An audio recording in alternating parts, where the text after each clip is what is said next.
સહજાનંદ સ્વામી મહારાજની જય. શ્રી અક્ષર પુરુષોત્તમ મહારાજની જય. ગુરુ હરિ શાસ્ત્રીજી મહારાજની જય. ગુરુ હરિ યોગીજી મહારાજની જય.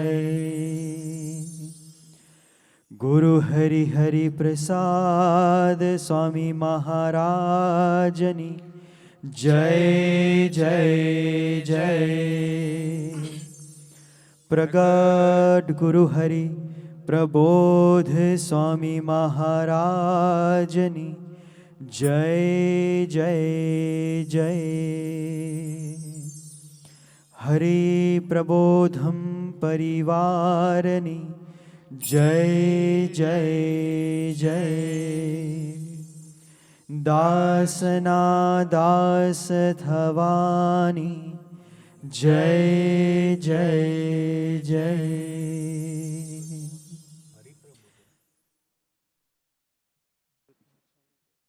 અમૃત મહોત્સવની જય જય જય.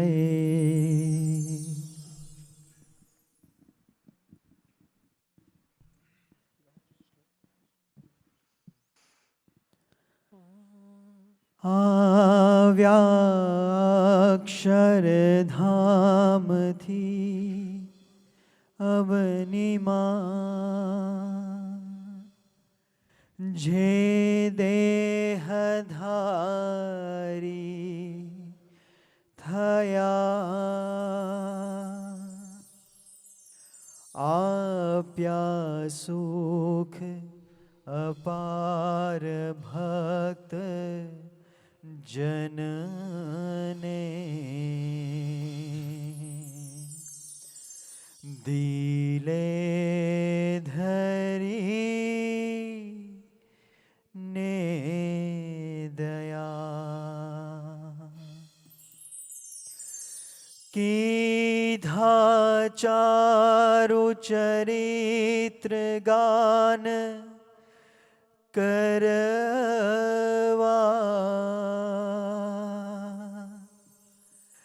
જેણે કરુણા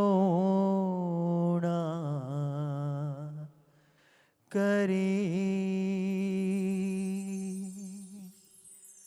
વંદો મંગલ મૂર્તિ ઓર ધરી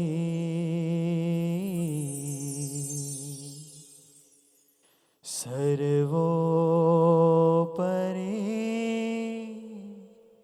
શ્રી હરિ.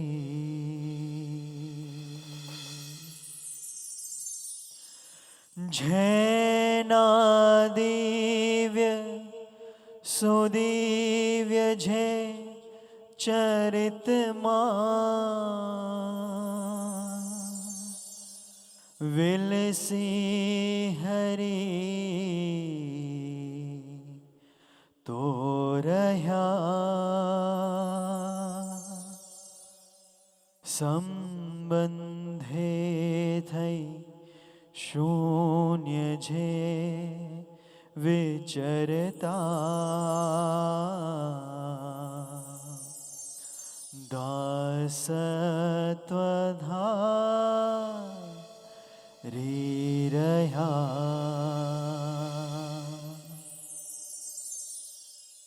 આપે અક્ષર સુખ ભક્ત જનને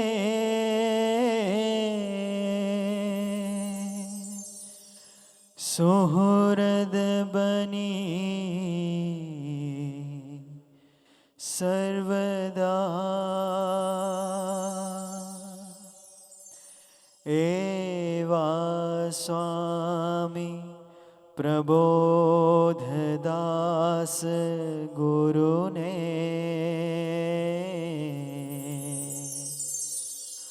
भूल का सहूं सेवता,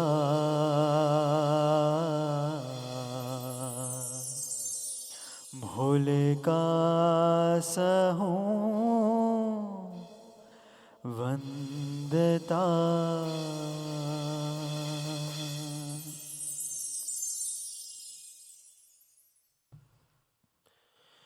स्वामी नारायण स्वामी नारायण स्वामी नारायण नाम भज मन स्वामी नारायण स्वामी नारायण स्वामी नारायण स्वामी नारायण नाम भज मन स्वामी नारायण स्वामी नारायण स्वामी नारायण स्वामी नारायण नाम भज मन स्वामी नारायण स्वामी नारायण स्वामी नारायण स्वामी नारायण नाम भज मन स्वामी नारायण स्वामी नारायण स्वामी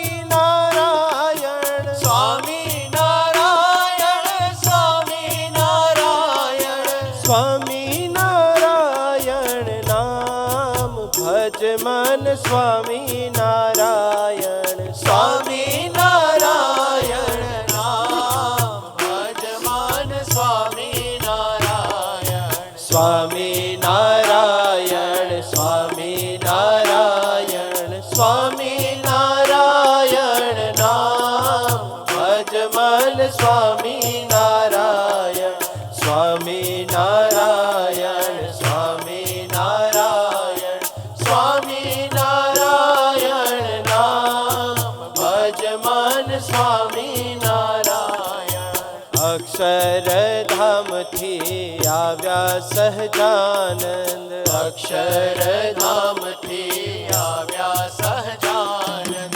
ભક્તોના પૂરણ કામ ભજ મન સ્વામી નારાયણ ભક્તોના પૂરણ કામ ભજ મન સ્વામી નારાયણ મૂળ અક્ષરને સાથે જ લાવ્યા મૂળ અક્ષરને સાથે જ લાવ્યા ગુણાતીતાનંદ નામ ભજ મન સ્વામી નારાયણ ગુણાતીતાનંદ નામ ભજ મન સ્વામી નારાયણ સ્વામી નારાયણ સ્વામી નારાયણ સ્વામી નારાયણ નામ ભજ મન સ્વામી નારાયણ સ્વામી નારાયણ સ્વામી નારાયણ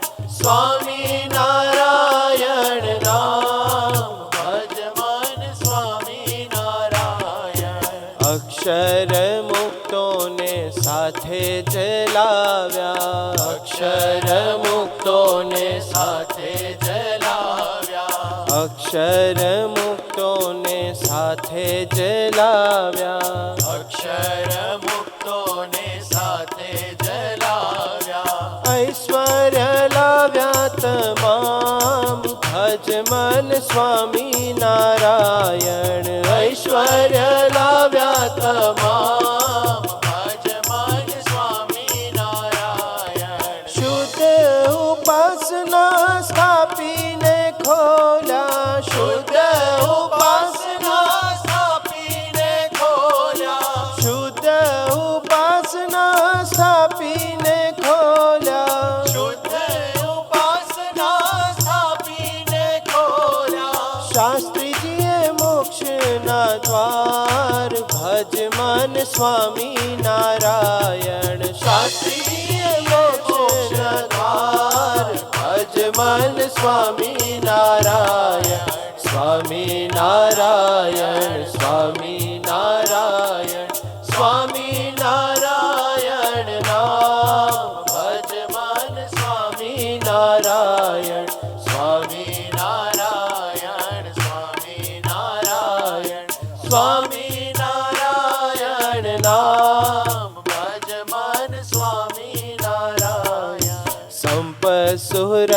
ભાવ એકતાને કાજે, સંપ સુરદ ભાવ એકતાને કાજે, સંપ સુરદ ભાવ એકતાને કાજે, સંપ સુરદ ભાવ એકતાને કાજે.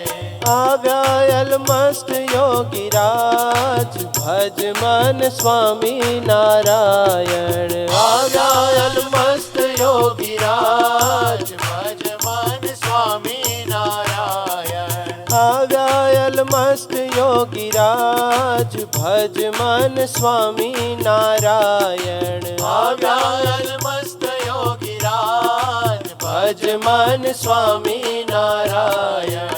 આત્મીયતામાં ગુરુ હરિએ, આત્મીયતામાં ગુરુ હરિએ, આત્મીયતામાં સ્વામી હરિએ, આત્મીયતામાં સ્વામી હરિએ. હોમ્યું એ જીવન તમામ, ભજ મન સ્વામી નારાયણ. હોમ્યું એ જીવન તમામ, ભજ મન સ્વામી નારાયણ. સ્વામી નારાયણ, સ્વામી નારાયણ, સ્વામી નારાયણ નામ, ભજ મન સ્વામી નારાયણ. સ્વામી નારાયણ, સ્વામી નારાયણ, સ્વામી નારાયણ નામ, ભજ મન સ્વામી નારાયણ. ભજ મન સ્વામી નારાયણ, ભજ મન સ્વામી નારાયણ. સહજાનંદ સ્વામી મહારાજની જય.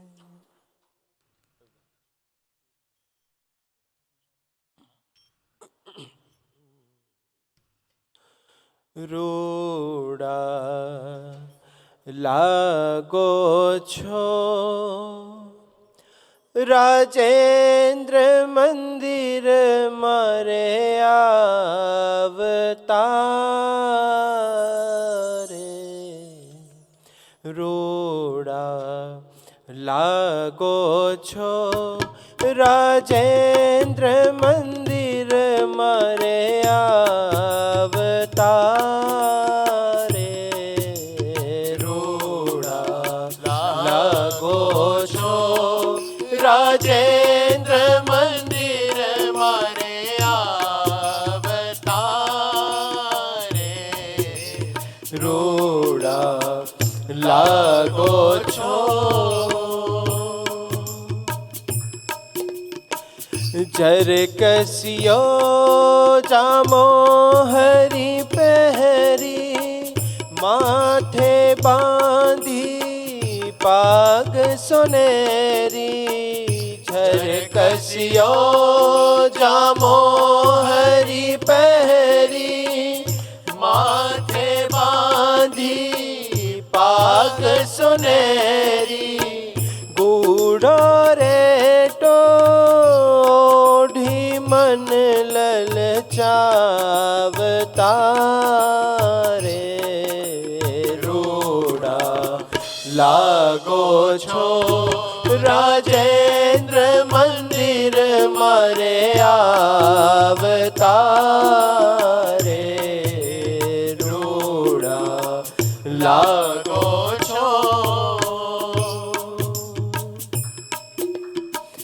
હૈડે હાર ગુલાબી ફોરે, ચિત માર રોકી રાખ્યું તોરે. હૈડે હાર ગુલાબી ફોરે, ચિત માર રોકી રાખ્યું તોરે. ગજરા કાજુ બાજુ મન મારે ભાવતારે. રોડા લાગો છો રાજેન્દ્ર મંદિર મારે આવતારે. રોડા લાગો છો કનક છડી સુંદર કર લઈને ગજ ગતિ ચાલો હળવા થઈને. કનક છડી સુંદર કર લઈને ગજ ગતિ ચાલો હળવા રહીને. ચિતડું ચોરો મીઠું મીઠું ગાવતા રે. રૂડા લાગો છો રાજેન્દ્ર મંદિર મારે આવતા રે. રૂડા લાગો છો. પ્રેમાનંદના નાથ વિહારી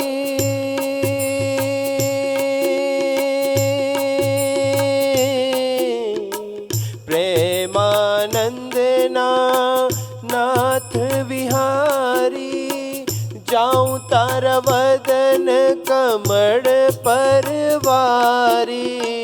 પ્રેમાનંદના નાથ વિહારી જાઉં તારા વદન કમળ પરવારી.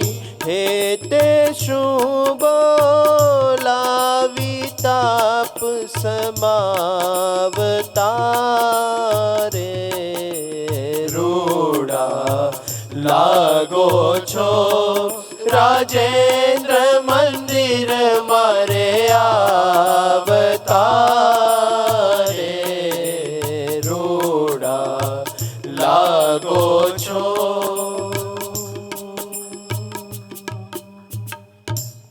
સહજાનંદ સ્વામી મહારાજની જય.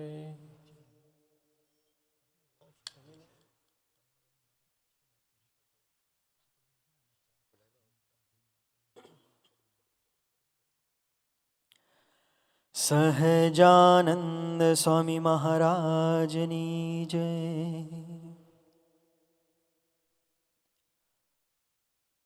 આપણા કેવા સમર્થ માવતર, આપણા કેવા આત્મીય માવતર, આપણા કેવા સમર્થ માવતર, આપણા કેવા આત્મીય માવતર, આપણા કેવા અનુપમ માવતર, આપણા કેવા ગુણાતીત માવતર. આપણે પુષ્પ ગુણાતીત બાગના સૌ ખીલીએ, આપણે પુષ્પ ગુણાતીત બાગના સૌ ખીલીએ. ફોરમ આત્મીયતાની અવની પર પ્રસરાવીએ. આત્મીયતા ગુણાતીત કોડનું અમૃત છે.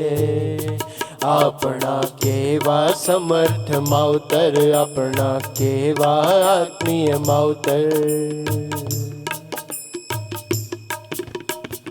ગરજો ગરીબને ગુલામ બનીને બાપાએ જીવન વિતાવ્યું. આત્મીય થઈને મોટ પદઈને સૌનું સહજ ગમાડ્યું. ભક્તો મારા પ્રાણ દર્શન બાપાએ અદભુત કરાવ્યું. ભક્તોની સેવા પ્રભુ સેવા, ભક્તો તો જીવથી પણ વાલા. બાપાનું એ જીવન દર્શન બને અમ સહુનું પણ વર્તન. ભક્તોને કૈવલ્ય મૂર્તિ માનવા આદેશ છે. ભક્તોને કૈવલ્ય મૂર્તિ માનવા આદેશ છે. ભક્તોને અર્થે હોમય જવું એ જ ધ્યેય છે. બાપાના રાહે ચાલી હૈયું ઠારીએ. આપણા કેવા સમર્થ માવતર, આપણા કેવા આત્મીય માવતર. ગુરુ હરિએ કેવી અનુપમ પ્રીતિમાં સૌને જગોર્યા. આત્મીયતાનો ધોધ વહાવ્યો, ભૂલ દોષ ક્યારે ન જોયા. ભીડો અનુપમ કરુણાનુપમ, ઝેર પિયુષ માની ઘોળ્યા. આપણા માવતરનું જીવન તેનું શું કરીએ વર્ણન, કેવળ ગમતામાં રહેવું સૌથી એ જ શ્રેષ્ઠ સાધન. આત્મીયતા પ્રભુના સ્વરૂપનું સુહાર્દ છે, આત્મીયતા પ્રભુના સ્વરૂપનું સુહાર્દ છે. ગુણાતીત ખાનદાની નું એ પ્રતીક છે, કોટી જન્મની કસર ટાળે સહેજે. આપણા કેવા સમર્થ માવતર, આપણા કેવા આત્મીય માવતર. આત્મીયતામાં ભૂલ ના દેખાય, ભીડો ના જણાય, ભક્તિ મનાય. આત્મબુદ્ધિની દ્રઢતા થાય, મુક્તોનું સઘળું દિવ્ય મનાય. અભાવ ગુણનો ખ્યાલ જ ના રહે, અપેક્ષા ઉપેક્ષાનું ના રહે ભાન. સત્ય સત્યની વ્યક્તિ ન ભાષે, ભાવ્ય સંબંધમાં મન ગુલતાન. સુગમ આરાજ માર્ગ થાય, સાધના સહજ પૂર્ણ થાય. પ્રભુનો અભિપ્રાય આજે, પ્રભુના હૈયે વસવા કાજે. તારા સંબંધે તારા કારે જીવવાને હો, તારા સંબંધે તારા કારે જીવવાને. રોમ રોમ ને પળ પળ તું પ્રભુ આપજે, આત્મીય સેવક બનાવીને તું જંપજે. આપણા કેવા સમર્થ માવતર, આપણા કેવા આત્મીય માવતર, આપણા કેવા અનુપમ માવતર, આપણા કેવા ગુણાતીત માવતર. આપણે પુષ્પ ગુણાતીત બાગના સૌ ખીલીએ, આપણે પુષ્પ ગુણાતીત બાગના સૌ ખીલીએ. ફોરમ આત્મીયતાની અગ્નિ પર પ્રસરાવીએ, આત્મીયતા ગુણાતીત કુળનું અમૃત છે, આત્મીયતા ગુણાતીત કુળનું અમૃત છે, આત્મીયતા ગુણાતીત કુળનું અમૃત છે. સહજાનંદ સ્વામી મહારાજની જય.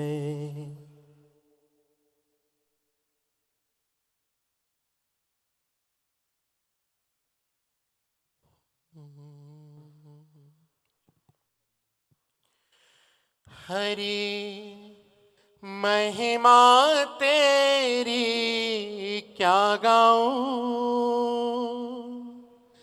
मन मोहक तेरी सूरत है. हरि महिमा तेरी क्या गाऊं, मन मोहक तेरी सूरत है. वेदों ने जिसका गान किया, पर ब्रह्म स्वरूप की मूरत है. हरि महिमा तेरी क्या गाऊं, मन मोहक तेरी सूरत है हरि, महिमा तेरी क्या गाऊं। सुख शांति आनंद पा जाए, तेरे स्वरूप की है ये गरिमा। भावो शब्दों से है परे तू, कैसे मैं गाऊं तेरी महिमा। इस महिमा में गुलतान रहूं मैं, इस महिमा में गुलतान रहूं मैं। तेरे जीवन में खो जाऊं, हरि महिमा तेरी क्या गाऊं, मन मोहक तेरी सूरत है हरि, महिमा तेरी क्या गाऊं। मूरत देखे जो मन भावन, अंतर उसका होता पावन। खोया रहे गुण गान में तेरे, निश दिन हर पल अब मेरा मन। क्या इस रूप का वर्णन करूं मैं, क्या इस रूप का वर्णन करूं मैं।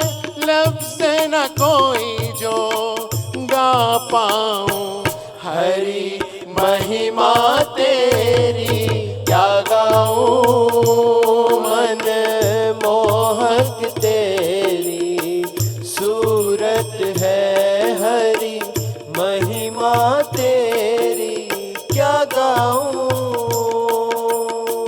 जीवन तेरा आत्मीयता है, करता हरता तू है भगवन। हर एक जीव का प्राणाधार तू, दासत्व फिर भी है सबसे गहन। शर अक्षर से है तू परे, शर अक्षर से है तू परे। इस शाश्वत सुख को पा जाऊं, हरि महिमा तेरी क्या गाऊं, मन मोहक तेरी सूरत है हरि, महिमा तेरी क्या गाऊं, मन मोहक तेरी सूरत है। वेदों ने जिसका गान किया, पर ब्रह्म स्वरूप की मूरत है। हरि महिमा तेरी क्या गाऊं, मन मोहक तेरी सूरत है हरि, महिमा तेरी क्या गाऊं, मन मोहक तेरी सूरत है हरि, महिमा तेरी क्या गाऊं। सहजानंद स्वामी महाराज ने।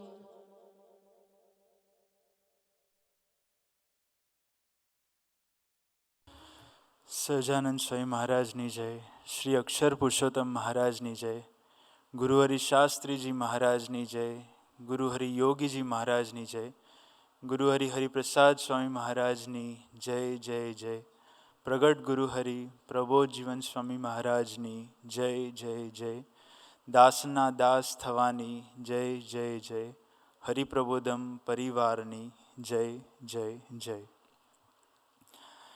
2 વીક પહેલાં આપણે હોળીનો શુભ અને મહામંગલકારી પર્વ ભેગા મળીને ઉજવ્યો. હોળી એટલે ભગતજી મહારાજનો પ્રાગટ્ય દિન. એવું કહેવાય છે કે ભગતજી મહારાજ એટલે ગુણાતીત સમાજના સૌથી પ્રથમ કોઈએ સ્પીડીએસ્ટ યાત્રા ભૂલકુની પૂરી કરી હોય, સૌથી પ્રથમ ભૂલકુની યાત્રા પૂરી કરી હોય એટલે ભગતજી મહારાજ. એવું કહેવાય છે કે આપણા સૌ માટેના આદર્શ એટલે ભગતજી મહારાજ. આપણને ઘણા બધાને ખબર હશે એમ કે એમના જીવનના પ્રસંગોનું મનન ચિંતન કરીએ તો ખ્યાલ આવે કે એક પણ પરિસ્થિતિ કે એક પણ પ્રસંગ એમના માટે સાનુકૂળ નહોતો. દરેક પ્રસંગે ગુણાતીતાનંદ સ્વામીજી એમની કસોટી કરી, પણ દરેક પ્રસંગ, દરેક પરિસ્થિતિ અને દરેક ક્ષણને એ પોતે પ્રસાદ માનીને કેવળ આનંદસભર હૈયે સૌનો સ્વીકાર કરતા રહ્યા. એમને પોતાના જીવનનું ધ્યેય નક્કી કરી નાખ્યું હતું કે ગુણાતીતાનંદ સ્વામીજીને મારે કોઈ પણ ભોગે રાજી કરી લેવા છે. એક જ વિચાર સાથે કાયમ જીવતા કે અનંત કોટી બ્રહ્માંડમાં જે પુરુષના દર્શન કોઈને નથી, એ પુરુષની પ્રાપ્તિ મને થઈ છે, તે પુરુષનું સેવન મારે કરી લેવું છે. એ પુરુષે કસોટી કરવા માટે મારી પસંદગી કરી તો મારાથી વધારે ભાગ્યશાળી કોણ હોઈ શકે?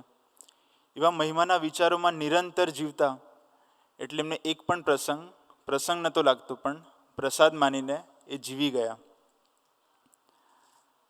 આપણે હોળીનો પર્વ જ્યારે ઉજવ્યો ત્યારે ગુરુહરિની એક ગોષ્ઠી આપણે નિહાળી હતી. એ ગોષ્ઠીમાં ગુરુહરિએ એક પ્રસંગની વાત કરી હતી કે ગુણાતીતાનંદ સ્વામીજી બધા સાથેના સંતો અને સેવકો સાથે બેઠા હતા. ત્યારે સમાજના સૌથી વડીલ સંતો હોય કૃષ્ણચરણ સ્વામી, યોગેશ્વર સ્વામી, બાલમુકુંદ સ્વામી, એ બધા સંતો બેઠા હતા. જાગા સ્વામી અને ભગતજી મહારાજ પણ બેઠા હતા. ત્યારે ગુણાતીતાનંદ સ્વામીજીએ જાહેરમાં પૂછ્યું કે તમારે શું જોઈએ છે, માંગો. આવી તક કદાચ સામેથી આવે તો જેને જે પણ પ્રાર્થના હોય, અંતરની પ્રાર્થના, એ બધાને રજૂ કરવાની તક મળી ગઈ. એટલે બધાને જે પ્રાર્થના હતી એ બધાએ માંગ્યું.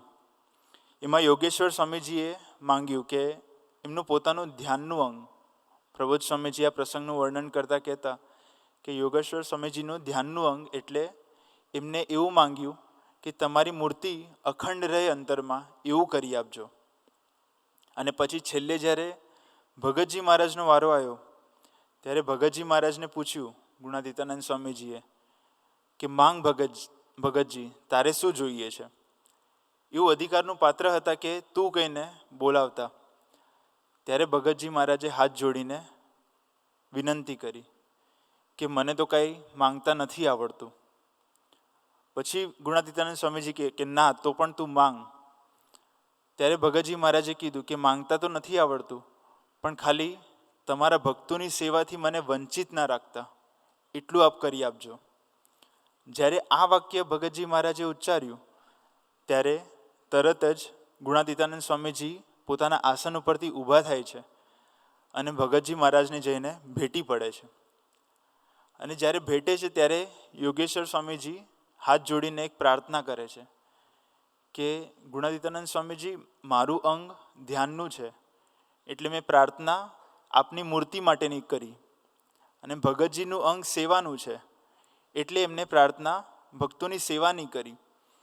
તો પછી બંનેનો વિચાર જુદો અને આપનો રાજીપો આમાં કેમ વધારે? ત્યારે ગુણાતીતાનંદ સ્વામીજી કહે છે, જે પ્રબોધ સ્વામીજી એ ગોષ્ઠીમાંથી આપણને પકડાવવા માંગતા હતા, કે ગુણાતીતાનંદ સ્વામીજી કહે છે કે મૂર્તિનું સુખ અખંડ તો રહે જો ભક્તોની સેવા નિર્દોષ બુદ્ધિ સહિત કરીએ. અને તમારી જે પ્રાર્થના હતી એના માટે જે કરવું પડે એની પ્રાર્થના ભગતજી મહારાજે કરી. એટલે ભગતજી મહારાજ ઉપર રાજીપો મળી ગયો. અત્યારનો આપણે વિચાર કરવા જઈએ તો અત્યારની પરિસ્થિતિ તો કેટલી બધી સાનુકૂળ છે કે કોઈ પણ હરિભગત સેવા કરતા હોય અને 2-3 હરિભગત જોઈ જાય કે કોઈ એકલા સેવા કરે છે તો સામેથી જઈને જોડાઈ જઈએ કે એકલા હરિભગત સેવા ના કરે તો સારું, આપણે એમને સાથ આપીએ, કાં તો ગુણ તો ગ્રહણ કરી જ લઈએ. પણ પ્રબોધ સ્વામીજી ગોષ્ઠીમાં કહેતા કે ત્યારની પરિસ્થિતિ એવી નહોતી. ત્યારે આપણને ખબર છે કે વિરોધનું કેટલું બધું વાતાવરણ હતું, કેટલી બધી ઉપેક્ષાઓના વચ્ચે ભગતજી મહારાજ નિરંતર જીવતા હતા. એવી ઉપેક્ષાઓની વચ્ચે પણ એ મહિમાથી એ હરિભક્તોની સેવા કરતા. કે સ્વામીજી એક વખત વર્ણન કરતા કે 100 થી 150 કિલોનું ગુણી હોય એ ગુણ ભગતજી મહારાજ ઉપર ચડાવતા નહીં, બધા ઉપાડીને નાખતા. એટલું બધું ક્રોનિક અપમાન થતું છતાં પણ ભગતજી મહારાજ હસતા મોઢે એવું વિચાર કરતા કે ગુણમાં સામાન ભરનાર પણ મહારાજ છે, ગુણ ઉપાડનાર પણ મહારાજ છે અને ગુણ નાખનાર પણ મહારાજ જ છે. પછી સ્વામીજી કહેતા કે આટલો મહિમાનો વિચાર કરતા હોય તો પછી મહારાજ ભાર લાગવા દે ખરો?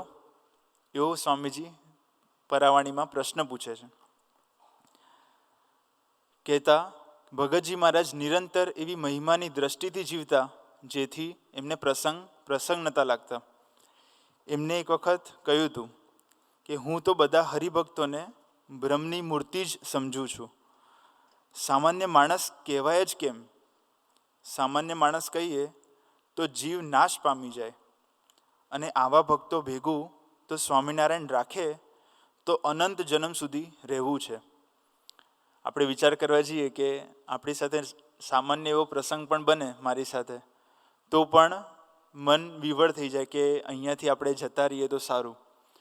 પણ એમને એ જ પ્રસંગોને પ્રસાદ માનીને એવી પ્રાર્થના કરતા કે આવા હરિભક્તો સાથે ભગવાન મને અખંડ રાખે તો પણ અનંત જન્મો સુધી રહેવું છે. કહેતા આપણે લાસ્ટ વીક જેમ ભગતજી મહારાજે ગુણાતીતાનંદ સ્વામીજી સાથેના સંબંધ જે બાંધ્યો એના ઉપર આપણે મનન ચિંતન કર્યું હતું. તો આજની આપણી સભામાં આપણે ગુણાતીતાનંદ સ્વામીજીનો જે મહિમા એ સમજ્યા હતા, જે મહિમાથી દર્શન કરતા હતા, જે મહિમાથી સેવા કરતા હતા, જે મહિમાથી સૌ હરિભક્તોનો સ્વીકાર કરતા હતા અને જે મહિમાથી ભજન કરતા હતા એનું આપણે મનન ચિંતન કરીશું. તો સભાની શરૂઆતમાં આપણે આશીષભાઈને પ્રાર્થના કરીએ કે આ ટોપિક ઉપર મનન ચિંતન કરવા માટે પધારે.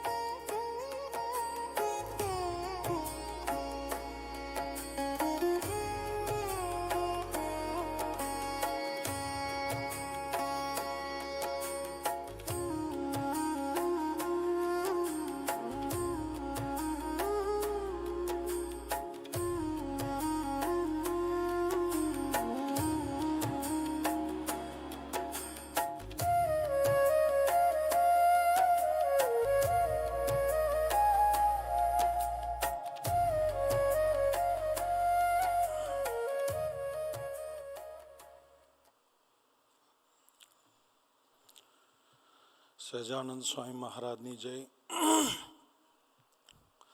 અક્ષર પુરુષોત્તમ મહારાજની જય,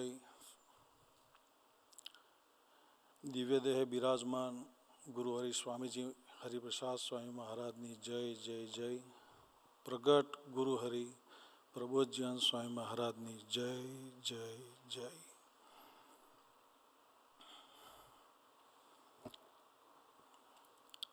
આપણે એવી કોલેજમાં બેઠા છે કે પહેલાં ડિગ્રી આપે ને પછી પરીક્ષા આપવાની. આ વાક્ય મને મારા મામા સુંભાઈ ડૉક્ટરે કહેલું. એટલે મને જે દિવસ અમરીશ દીક્ષા મળી એટલે પછી રાત્રે મામા જોમ્બા હતા એટલે રાત્રે હું 1:30 વાગે તે થઈને અમે છરકતા હતા તો અમારા ભગવદી સુનિલ ભગત ક્યાં ચાલો આપણે સુંભાઈ ડૉક્ટર જો જાગતા હોય તો બેસીને જઈએ. અમે ગયા બેસવા એટલે મેં મામાને કહ્યું, મામા મને આજે અમરીશ દીક્ષા આપી સ્વામીજીએ. તારા મામા કે આ એવી કોલેજ છે કે જે પહેલાં ડિગ્રી આપે, પહેલાં બેજ આપી દે. મને એવું થયું કે એવું કંઈ હોય ને, પણ પછી બીજી દિવસ સવાર ગામમાં હું નીકળ્યો ને તો બધા કહે એવું કે આવ તારથી કલરિંગ કપડાં ના પહેરાય.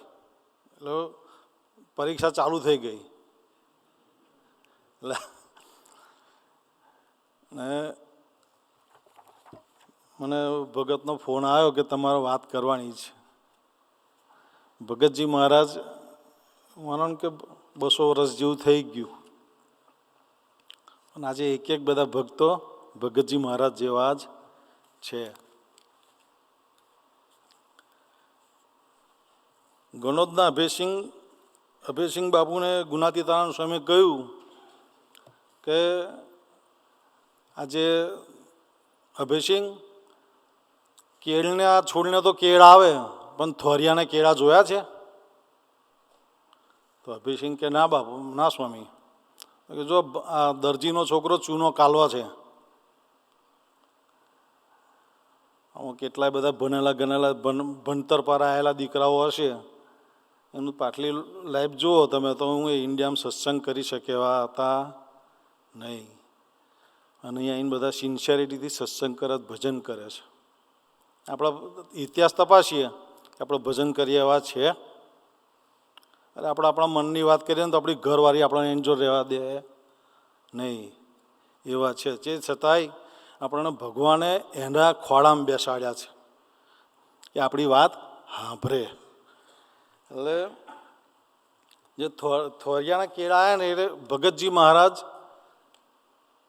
તે વખતે, અત્યારે તમે જુઓ ને દરજી પાસે જાઓ અમેરિકામાં મોંઘામાં મોંઘા ડૉક્ટર ને બીજો દરજી, સારું રફું મારવાના હોય $25 લે. એટલે તે વખતે એની કિંમત તો હશે જ, કેમ કે 50,000 રૂપિયાનું મીટરનું કાપડ હોય, પણ જો દરજી એને હરખું ના સીવે તો એ શોભે નહીં, એ ચાદર જ કહેવાય.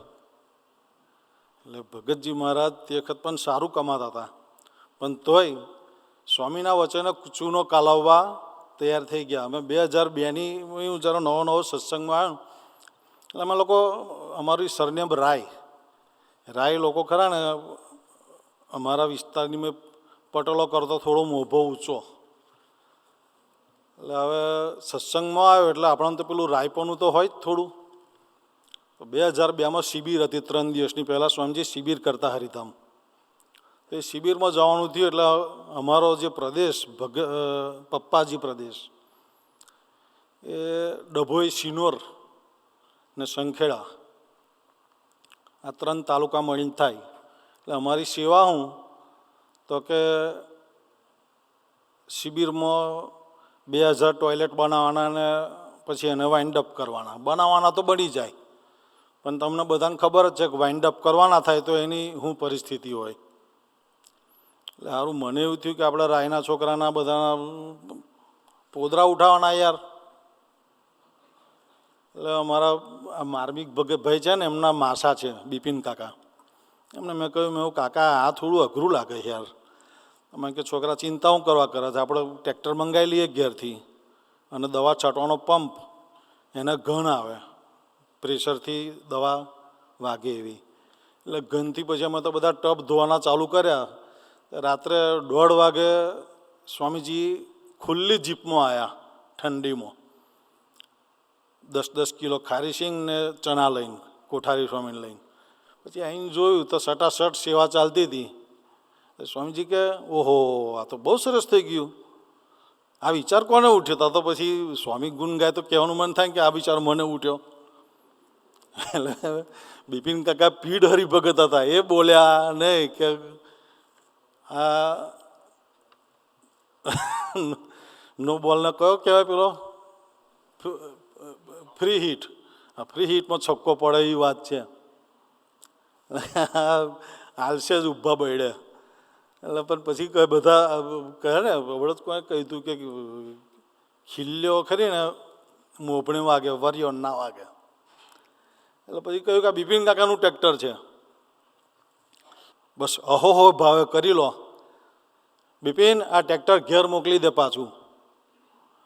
તો સાલું મને કેવું ખબર છે, જમવા બેઠા ને તો કોઈ ટોયલેટની વાત કરે ને તો પછી હું ખાઉં નહીં. મને એટલી બધી નફરત. સ્વામીની વાતમાં લખ્યું કે આ દેહ દિવસમાં 3 વખત નરક દોડાવત તો એનો અભાવ આવતો નથી. ભગવાનના મોઢે નીકળેલું વાક્ય એ જૂઠું હોય નહીં. એટલે પછી સારું આજે હોય મને સુખ નીકળી ગઈ પોતે.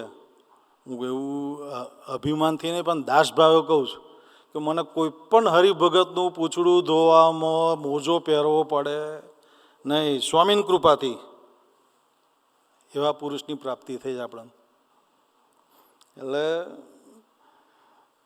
અરે ભગતજી મહારાજ પ્રસંગ એના જ કહેવાના, પણ વસ્તુ શું છે કે લાઈવ જે હોય ને હવે જે થઈ ગયા છે, જે થઈ ગયા, હવે આપણે યોગી મહારાજને એમાંથી એકે જણાએ યોગી મહારાજને નહીં જોયા. કદાચ આ લલિત કાકાએ જોયા હોય, ઉંમરવાળાએ જે 80-85 વર્ષના છે એમના બાપાને જોયા છે. કારણ કે મારા બાપા 72 કે 71માં ગયા, મારો જન્મ 75માં થયો. કઈ જોવા ગયા આપણે. પણ ભગતજી મહારાજને એક વખત એવું કહ્યું સ્વામીએ કે જાઓ ગિરનારને બોલાવી લાવો. તો એ દોટ મારીને બોલાવવા ગયા ગિરનારને. ગિરનાર કંઈ આવવાનો હોય નહીં, પથરો આવતો છે. એટલે બધા તિખડ કરવાવાળા હોય ને, મસ્કરી કરવાવાળા એવું હસ્યા. એટલે ભગતજી મહારાજ કે ભાઈ જો ગિરનારને આવવું હોય તો આવે, મારી આજ્ઞા પડે ગઈ ને. બોલનાર પુરુષ કોણ છે કે જાઓ ભગતજી બોલાવી આવો. એટલે આપણને કિશનજી કોઈ આજ્ઞા આપે તો એમાં બુદ્ધિ બંધ કરવી પડે. કેમ કે અત્યારે કહેનાર ખરેખર મધ્યના 37માં વાતનામાં મહારાજે કહ્યું છે કે સાંભળનારાએ કહેનારા ઉપર અતિશય પ્રીતિ રાખે તો ન ટળે હોય, સ્વાભાવિક પ્રકૃતિ ટળી જાય. અને આપણે પાસે તો જીવંત પ્રસંગો જ ભગત, કે આપણે વર્ષો જૂના હોદવા જવાના નહીં. અત્યારે એક એક બધા હીરા જ છે જે છે. કારણ કે એની ઈચ્છા કર આ સભામાં હોય આવીને કોઈ બેસી શકે નહીં. બહુ સાચી વાત કહું. હું 9મી જુલાઈએ હરિધામ દર્શન કરવા ગયો 2021માં. મારે 12 તારીખે અહીં આવવાનું હતું અમેરિકા પહેલી વાર. પ્રબોધ સ્વામી ભક્તિ સ્વામીને જોડે લઈને ગયો હું. ચાલો ને ભક્તિ સ્વામી આપણે પ્રબોધ સ્વામી પાસે મારે એક ફોટો લેવો છે. ફોટો સ્વામી એક, કારણ કે મને ખબર અમારા પ્રાદેશિક સંત હતા ને કોઈ દા ફોટો જ ના પાડવા દે. તો મેં કીધું સ્વામી એક ફોટો પાડી લઈએ આપણે. તો કે હું તારી ઘેર આવવાનો છું. એમને થોડું થોડું ચાલુ કરી દીધું હતું. હું તારી ઘેર આવવાનો છું ને કે તો જેટલા પાડવા એટલા પાડી લેજે. સ્વામી હવે હું અમેરિકા ખંડમાં જઉં છું, કેટલો મોટો દેશ છે મને ખબર નહીં, હું કહી જઈશ, હું તારી ઘરે આવીશ. એટલે મને ઘરના આશીર્વાદ આપી દીધા. મારી ઘેર આવ્યા ને તારે મને બોલાવીને કહ્યું પાડો. એટલે અને પછી સ્વામીજી કાચની ગાડીમાં બહાર નીકળેલા. તો ત્યાર પછી 13 દાડે તો સ્વામી શોધામ ગયા. સ્વામીજી એવું બોલ્યા કે એડ્રેસ લખાઈને જજે, તારી ઘેર આવીશ. એટલે મારો કહેવાનો મતલબ કે આપણે ખોટી જગ્યાએ આવ્યા નથી, આપણે ચોક્કસ સારી જગ્યાએ આવ્યા છે. આમાંથી ભરૂચ કોણ ગયેલું છે? ભરૂચ જોયું છે કોઈ? ભરૂચમાં 5 બત્તી વિસ્તાર છે. આપણે જન્મ લઈએ ને એટલે સમજનું થાય ને બાળક, એટલે પછી મમ્મી કે આ તારા પપ્પા. આજે 50 વર્ષ પછી પણ મને ખબર છે કે રમણલાલ મારા પપ્પા છે. મમ્મીએ કહ્યું હતું એટલે.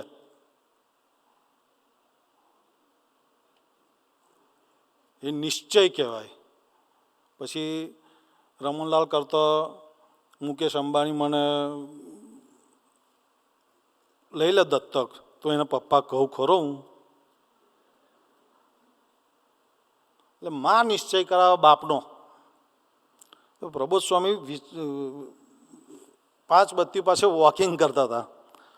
મિલિંદ ભગતને કે ભગત આ કયો વિસ્તાર હતા? કે સ્વામી આ 5 બત્તી સર્કલ. આ તમે જુઓ ને 5 બત્તીનો મારી પાસે ફોટો નહીં હતા, પણ તમે જાઓ તો જોઈ આવજો. 5 લોખંડના ઠોયા છે, બત્તીઓ અંગ્રેજોએ બેહાડેલી, અંગ્રેજો વખતનું સર્કલ છે. એક કે બત્તી છે નહીં, તૂટી ગઈ છે, પણ તોય શું નામ? 5 બત્તી. એટલે સ્વામી પછી ગહન વાત હવે કરે પ્રબોધ સ્વામી કે હરિપ્રસાદ સ્વામી પુરુષોત્તમ નારાયણનું સ્વરૂપ છે, હતા અને રહેશે. પ્રબોધ સ્વામી મહારાજ મને સ્વામીજી બનાવે, હું તો એમને ઓળખતો જ નહોતો. મને જે દાડ અમરીશ બનાવ્યો ને તે દાડ ડૉક્ટરે મને એવું કહેલું, મને કે હરિધામ જાય ને તો કાર્યહરકો સાધુ છે ને એની આંખો જોજે, કે એ ગુણાતીત છે, કોઈની વાતમાં આવતો ના. એટલે એમને ખબર હતી મોમાન હોય.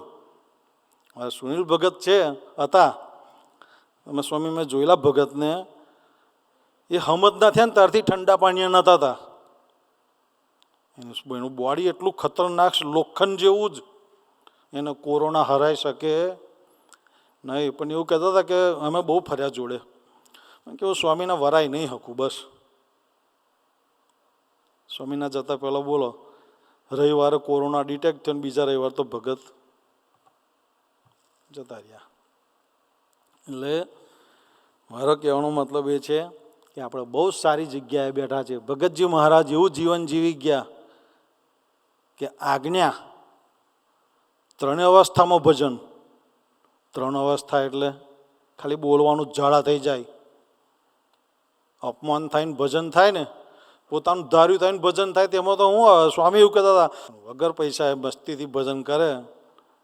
કે મેં જોયેલું છે, મારે દેવું થઈ ગયું, મળવા ગયો ને તે અટ્ટહાસ્ય કરે. તમે વિચાર કરો, અમેરિકામાં બેઠા પછી હરિપ્રસાદ સ્વામી દૂધનો ઉકાળો ગ્રહણ કરતાં કરતાં એવું વિચારે, મારા ગરીબ હરિભક્તોના દીકરાઓને દૂધ મળતું છે કે કેમ, એ મારા દેવા પર અટ્ટહાસ્ય કરે ખરા. પણ એ કહેતા હતા એવું કે હું બેઠો, તું શું કરવા ગભરાય છે? હું બેઠો છું. જેનો બાપ બેઠો હોય એનો છોકરો ગભરાય તો પછી એ છોકરાને ભૂલ, એ છોકરામાં ખોટ.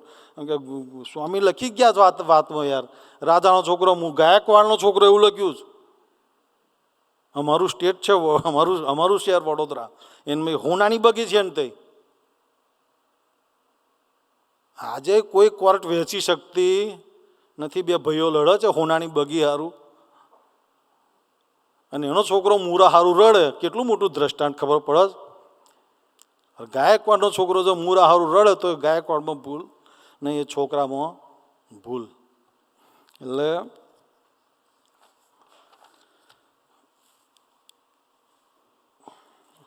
જુનાગઢ મંદિરની મેં હવેલીનું કામ ચાલતું હતું. કે અહીં કેવું હોય ખબર છે? મને નહીં ખબર અમેરિકાની રીતિ નીતિ, પણ સત્સંગમાં એવું હોય કે સોફા પર બેહાડવાના હોય તો એમાં થોડી મજા આવે. હવે હું ખુરશીમાં બેઠો, હું કોઈ દા નહીં બેઠો, પણ આજે બેઠો, મને પગમાં ખાલી ચડત છેલ્લા 3 દાડાથી બેઠો. તારું ખુરશીમાં મજા આવે. હા, માન આપે ને તાર બહુ હાલ લાગે, કહેવાનો મતલબ. પણ જ્યારે અપમાન થાય ને, ભગતજી મહારાજ માટે એવું સ્ટેટમેન્ટ આવેલું કે જે બહુ અપમાન થતું હોય ને તો સમજી લેવાનું કે ભગતજી મહારાજ છે. આપણને કોઈ કદાચ કહે યાર તો એવું સમજી લેવાનું કે આ ભગતજી મહારાજ આપણી મય આવ્યા છે. કોઈ કહી જાય તો એમને એમ થોડું કોઈ કહે. કે સ્વામીની ઈચ્છા હોય તો જ આપણું અપમાન થાય ને તો જ આપણને માન મળે, તો જ આપણને આ બપોરે જે જમવાનું મળે છે કે શ્વાસ મળે છે એ પણ ભગવાનની ઈચ્છાથી મળે છે. સ્વામી ખોટું નહીં કહેતો. અને પછી છે ને અમારી કરજણ જન્મ જયંતિ ઉજવેલી, તો સ્વામીજીએ લાડુ મંગાયા. અમે લોકો 5 લાડુ લઈને આવજો કે, એટલે 5 લાડુ લઈને ગયા. હું, મિલિંદભાઈ, સુનિલભાઈ, સંજયભાઈ, અમારા પ્રમુખ કનુ કાકા હાંડોદ. સ્વામીજીએ 5 લાડુ જોયા, પછી એને ભૂકો કરી નાખ્યો સ્વામીજી, અને 5માંથી 3 બનાવ્યા. પછી કે મિલિંદ હવે 1 લાખ લાડુ બનાવી દેજે કે. પછી અમે લોકો ગયેલા ને, તે હવે પ્રસંગ હોય, આજે કોઈ પણની ઘેર લગ્ન હોય નહીં માથામાં ડાય મારતા, 2 દાડા પછી જન્મજયંતિ તે સુનિલ ભગતે કારા કરેલા, બીજા 2 ભગત હતા તેમને મેન મિલિન ભગતે નહીં કરેલા, અને કનુ કાકાનો તો ધોરા જ હતા એમને નહીં કરેલા. સ્વામી કે સુનિલ તારા વાળ હારા કારા છે યાર કે.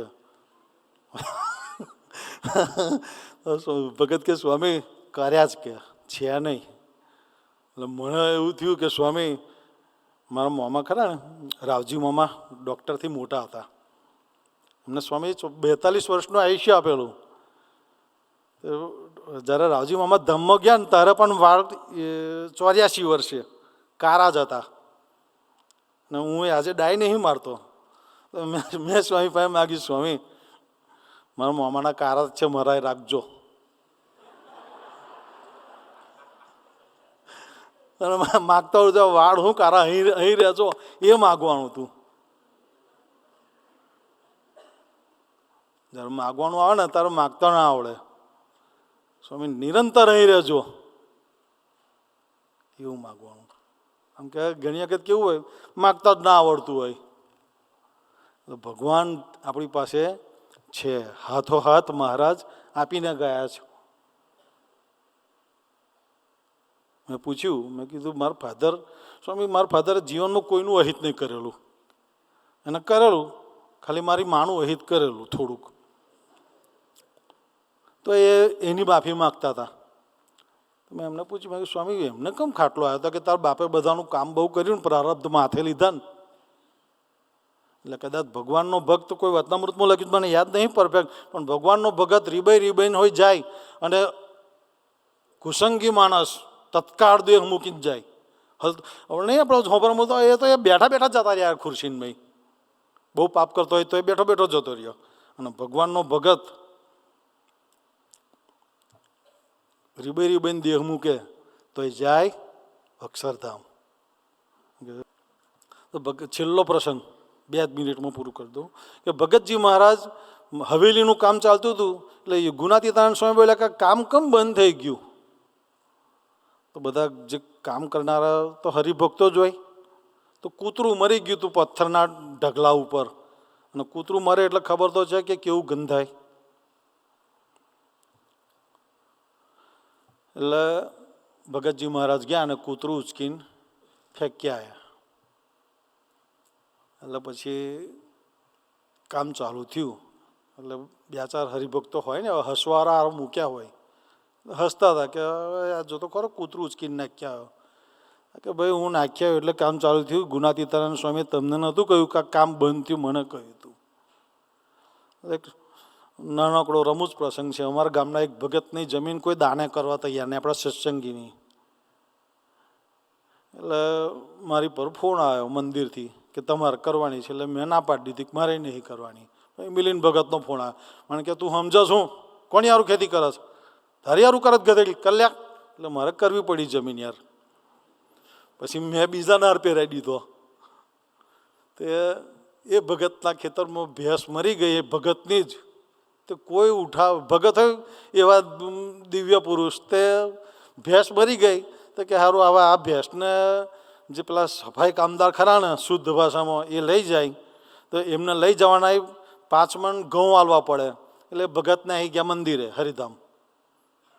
એટલે પેલા બધા 50-100 જણનું ટોરું મારી ગયા આવે, કેમ કે એમની જમીન ગામ પાસે જ, ગામ પૂરું થાય ને જમીન. એટલે બધા આદિવાસીઓ આવ્યા, મને કે આ ભેંસ મરી ગઈ, ભેંસ મરી ગઈ.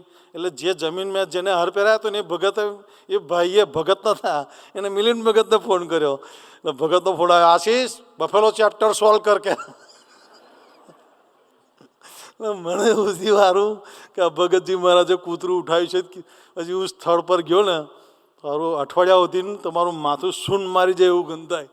એટલે પેલા પછી મેં સફાઈ કામદારને બોલાવ્યા. મેં કીધું આનું હું લઈશ તું આ ભેંસ ઉઠાવવાનું? તો કે ભાઈ પહેલાં તો ભેંસ બોધીને લઈ જવા આવી હતી ગાડામાં ખેંચીને, હવે તો તગારે ભરવાની છે. એટલે કહેવાનો મતલબ પૂરું થઈ ગયું હતું, લોચા જ થઈ ગયા હતા. એટલે મને કે પહેલાં 5 મણ દાણા હતા, હવે તમારે 11 મણ આલવા પડશે. મેં કીધું તું ઉઠાય. એટલે કહેવાનો મતલબ કે કેવી નીચે ટેલની સેવા કરી ગયા ભગતજી મહારાજે. હૃદયાકાશની વિશે મહિમા આવતો. યોગી મહારાજ એવું બોલ્યા કે ગમે તેટલા જોડે રહીએ પણ બરોબરિયાપણું આવવા દેવું નહીં. મારાથી બધા મોટા છે, આગળ છે. તો આ સત્સંગનું શું કેસર કેરી જેવું આવે આવે ને આવે જ.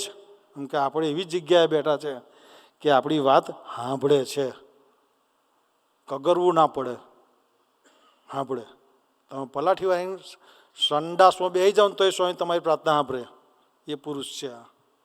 પણ પછી પ્રાર્થના જ ના કરો તો, યાદ જ ના કરો તો કરવા પડે. તો ભર્યા ભર્યા કરી દે. આજના શુભ ને મંગલકારી દિવસે સ્વામીજીના ચરણોમાં પ્રાર્થના. આપણે કિશનજી જેવા અમને આપ્યા છે ભગવદી, એ અમારી વાત સાંભળે છે. જે દિવસે ભગવદી આપણને હાજી હાજી કરે ને તે દિવસ આપણો એવું સમજવાનું કે આપણો મોતનો દાડો છે. ભગવદી અધિકાર કરે ને તો આ સત્સંગ, ખરેખર કહું છું, ભગવદી અધિકાર કરે તો જ તમારી માટે સોનાનો સૂરજ. બાકી એ હાજી હાજી હાજી કરે, એટલે હવે હાજી કરવાનો ટાઈમ છે, ગમે ત્યારે એમાંથી નીકળી જશે. સીધો અવડો વાત કરતા કલાક પછી કે હવે બુધવારે ફ્યુનરલ છે. એ કઈ હાજી હાજી કરવાનું યાર. એટલે ખરેખર કહું છું કે ભગવદી આપણી પર રાજી થાય અને આપણને અધિકાર કરી શકે એવું આપણે આપણું જીવન બનાવવું પડે. એવું કોઈ બનાવી આપે ના. કેમ કે બધું મળે, સમજણ તો જાતે કેળવવી પડે. એટલે આજના શુભ ને મંગલકારી દિવસે મહારાજને સ્વામીના ચરણોમાં પ્રાર્થના કરીએ, હે મહારાજ, અમે અમારા ભગવદી, અમારા લીડરને રાજી કરી શકીએ એવો બુદ્ધિઓ ગમ સૌને આપો. એ જ પ્રાર્થના સહજાનંદ સ્વામી મહારાજની જય.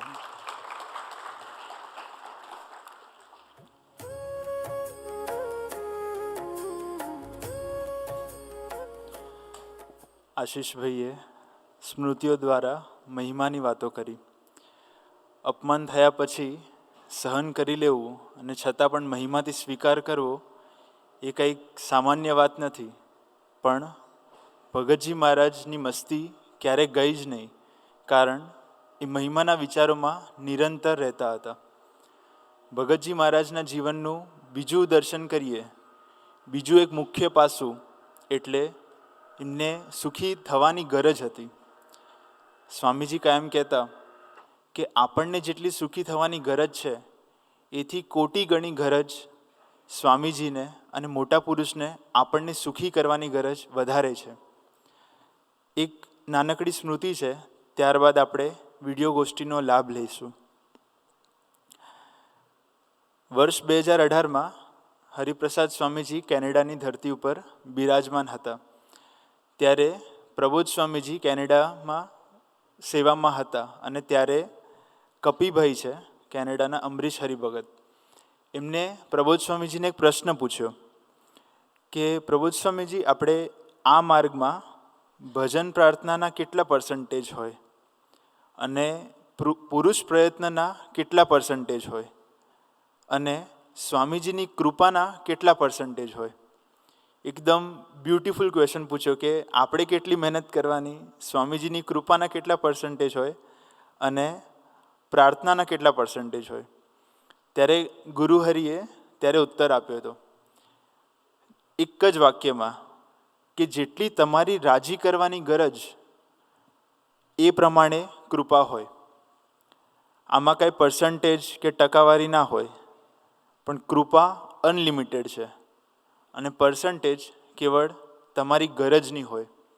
કહેતા આપણે જેટલા ગરજુ થઈને સત્સંગમાં દીનાધીન જેમ ભગતજી મહારાજ મહિમા સમજીને સેવા કરતા અને સુખી થવાની ગરજ એમની ક્યારે ઓછી ના થવા દીધી, એવી ને એવી ગરજથી કદાચ આપણે જીવીએ તો મોટા પુરુષનું જે રાજીપો છે એ સહેજે મળી જાય.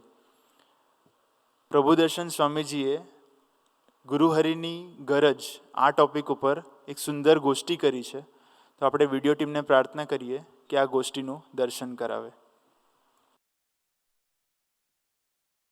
સહજાનંદ સ્વામી મહારાજની જય, શ્રી અક્ષર પુરુષોત્તમ મહારાજની જય, શાસ્ત્રીજી મહારાજની જય, યોગીજી મહારાજની જય, ગુરુ હરિપ્રસાદ સ્વામીજી મહારાજની જય જય જય, પ્રગટ ગુરુ પ્રબોધ સ્વામી મહારાજની જય જય જય, હરિપ્રબોધમ પરિવારની જય જય જય, હરિપ્રબોધમ અમૃત મહોત્સવની જય જય જય, દાસના દાસ થવાની જય જય જય.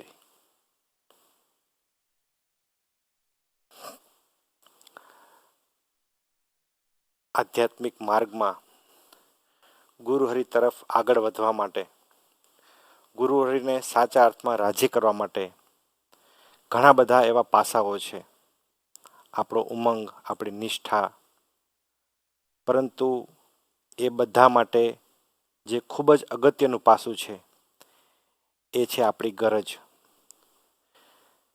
જેટલી આપણી ગરજ હશે મોટા પુરુષને રાજી કરવાની, એટલું જ આપણે આ આધ્યાત્મિક માર્ગમાં ગુરુહરિ તરફ આગળ ચાલી શકીશું. આ લોકમાં પણ કોઈ વ્યક્તિને કોઈ પદવી હાંસલ કરવી હોય, મેળવવી હોય, પ્રાપ્ત કરવી હોય, ધારો કે કોઈ ડીએસપી હોય, તો એને પણ એના જે આગલી પદવી જેની પાસે હોય, કલેક્ટર હોય, તો એની પાછળ ફરવું પડે. સ્વામીજી 1993માં ઉટીમાં સભા કરી ત્યારે વાત કરી હતી કે આ લોકની કોઈ પણ વ્યક્તિ હોય એને પણ જો કંઈ પ્રાપ્ત કરવું હોય, આગળ પ્રમોશન મેળવવું હોય, તો એના ઉપલા અધિકારી પાછળ એ ખૂબ પાછળ ફરે, એની પાછળ ગરજ રાખે. એ ગમે તેટલા ખખડાવે, ટોકે, વઢે, છતાં પણ એ બધું ગમાડે. કેમ? કારણ કે મારે આગળ જવું છે. એ ગરજ રાખે છે. એમ આ માર્ગમાં પણ આપણે જેટલી ગરજ રાખીશું કે ના, મારે ખરેખર સ્વામીજીને રાજી કરવા છે, મારે ખરેખર ગુરુહરિના હૈયે હાસ કરાવી છે, તો આપણે ગરજ રાખવી જ પડશે. કવિ કલાપીની વાત સ્વામીજી પહેલાં બહુ કરતા. કવિ કલાપી એક કવિ હતા અને એમનો એક પ્રસંગ છે કે એક સંસારમાં વ્યક્તિની કેવી ગરજ હોય છે. એ કવિ કલાપીને એ સમયમાં દાસી શોભના સાથે પ્રેમ થઈ ગયો હતો. એટલે એ પરિવાર એ સમય મુજબ એ દાસી સાથે લગ્ન મંજૂર નહોતા, પરંતુ એમને એ દાસી સાથે કેવો પ્રેમ હતો, તો એના માટે એ પોતે એક કવિતા લખે છે અને એને મોકલે છે. અને કવિતામાં એવું લખે છે કે હું તને ખૂબ ચાહું છું અને મારે તને મેળવવા માટે મારે જેટલા શક્ય એટલા પ્રયત્નો કરવા પડે તો હું એ પ્રયત્ન કરવા તૈયાર છું. કદાચ તારા માટે, તને મેળવવા માટે કદાચ મારા ઘરને છોડવું પડે ને, તો હું ઘર છોડવા પણ તૈયાર છું, જો તું મને મળતી હોય તો. કદાચ મારે મારા માતા પિતાને છોડવા પડે તો પણ હું તૈયાર છું, જો તું મને મળતી હોય તો. મારે કદાચ ગામ છોડવું પડે તો હું ગામ પણ છોડવા તૈયાર છું તને મેળવવા માટે. અને પછી એવું કહે છે કે જો હું ચક્રવર્તી રાજા હોઉં અને આખી પૃથ્વી મારા શાસનમાં હોય, પણ તને મેળવવા માટે મારે આખું રાજ્ય, આખી પૃથ્વીનું શાસન છોડવું પડે તો પણ હું તૈયાર છું, જો તું મને મળતી હોય તો. અને પછી છેલ્લે કહે છે કે આ બધુંનું ત્યાગ કર્યા પછી, આ બધું છોડ્યા પછી કદાચ તું મને ના મળે ને, તો હું બાકીનું મારું જીવન એવા વિચારમાં પસાર કરું કે મેં આ ત્યાગ આ કોના માટે છોડ્યું હતું, આ બધો ત્યાગ મેં કઈ વ્યક્તિ માટે કર્યો હતો, એના કેફમાં હું મારું બાકીનું જીવન પસાર કરું. તો વિચાર કરીએ કે આ લોકની વ્યક્તિ પાછળ એ વ્યક્તિ કેટલી ગરજ રાખે છે, બધું છોડવા તૈયાર છે. જ્યારે આપણે કોની પાછળ આપણે સમર્પણ કરીએ છીએ, કોની પાછળ ગરજ રાખીએ છીએ, એ વસ્તુનો વિચાર કરવાનો છે. પેલા વ્યક્તિને તો કદાચ એ વ્યક્તિ મળી જાત, એની દાસી કદાચ મળી જાત, તો પણ એને કોઈ આધ્યાત્મિક પ્રાપ્તિ નહોતી, આ લોકનો માત્ર આનંદ હશે. પરંતુ આપણે કેટલા બધા નસીબદાર છીએ જે પુરુષની આપણને ગોદ મળી છે, જેના માટે આપણે 1% પણ છોડીશું, કંઈક 1% સમર્પણ કરીશું, તો ભગવાન એને 100% ગણી લે. એવા પુરુષની આપણને ગોદ મળી છે. ભગવાન સ્વામિનારાયણથી માંડીને આપણી પાસે તો એવા ઘણા બધા પ્રસંગો છે, એવા જીવન દ્રષ્ટાંત છે કે જે પોતે ગરજ રાખીને આપણે એ જીવનનું દર્શન કરાવે છે. ભગવાન સ્વામિનારાયણથી માંડીને ગુણાતીત પુરુષોમાં દરેક ગુણાતીત પુરુષોએ પોતાના જીવનમાં એવી ગરજનું દર્શન કરાવ્યું છે. ભગવાન સ્વામિનારાયણ આપણે ખબર છે કે જ્યારે નીલકંઠ મણિ તરીકે હતા, વિચરણ કરતા હતા, ત્યારે બુદ્ધેજ ગામના એક ડોશીમાં હતા અને એ બધાને સદાવ્રતમાં જમવાનું આપતા હતા. તો એમની પાસે એ રોટલો લેવો હતો, પોતાને ભગવાન સ્વામિનારાયણ નીલકંઠ મણીને જમવું હતું, ભૂખ લાગી હતી. એ ભૂખ અગત્યની નથી, પરંતુ એના ડોશીના આત્માનું રૂડું કરવું હતું. એટલે એ પોતે લાઈનમાં ઊભા રહે છે. જ્યારે એમનો વારો આવે છે ત્યારે ડોશીમાં એમને ના પાડી દે છે. બીજી વખત એ ફરી લાઈનમાં આવે છે તો પણ ના પાડી દે છે. અને એ પોતે ભગવાન નીલકંઠ મણિ કરગરે છે કે મને ભૂખ લાગી છે, મને રોટલો આપો ને. ત્યારે પેલા ડોશીમાં એવું કહે છે કે તમે માથે પત્તર મૂકીને નાચો તો હું તમને રોટલો આપું. તો ભગવાન સ્વામિનારાયણ એ રોટલો લેવા માટે પત્તર માથે મૂકીને નાચે છે. એ કેવી એના આત્માને સુખી કરવાની ગરજ હશે. કોણ વ્યક્તિ નાચે છે? કોઈ સામાન્ય વ્યક્તિ નહોતા. અક્ષરધામની સમૃદ્ધિ જેની પાસે હતી, અક્ષરધામના અનંત ઐશ્વર્ય જેની પાસે હતા, અક્ષરધામના અધિપતિ હતા, એક સામાન્ય જીવ આગળ એના આત્માનું રૂડું કરવા માટે એની આગળ નાચે છે. તો કેવી આપણા આત્માને સુખી કરવાની ગરજ છે. સ્વામીજી કહેતા કે આપણા આત્માને આપણને સુખી કરવાની જેટલી ગરજ છે ને, એના કરતાં કરોડ ગણી ગરજ મોટા પુરુષને છે. પરંતુ આપણી દાંભિકતા અને બુદ્ધિનો ડોળ એ વસ્તુ આપણને માનવા દેતી નથી. આપણે ગુણાતાન સ્વામીની વાતમાં પણ એક વાત છે કે ગરજ કેવી રાખવી કે ભીમનાથના રાંકા વર્ષો પહેલાં જ્યારે 1869ના વર્ષમાં દુષ્કાળ હતો, ત્યારે ઘણા બધા લોકો જમવા માટે જે પણ જગ્યાએ સદાવ્રત ચાલતું હોય ત્યાં પોતે અચૂક તક ખોળે. તો ભીમનાથના સમયમાં ભીમનાથની જગ્યાએ ત્યારે ભાલકા નદી હતું અને ત્યાં એક મોટી ટેકરી હતી ને ત્યાં મહાદેવનું મંદિર હતું. ત્યાં દરેક વ્યક્તિ શેઠ હોય એ કડછું કે ઘઉંનું હોય, ઘઉંનો લોટ, એનું મિશ્રણ કરેલું એક ત્યાં જમાડે, બધાને આપે.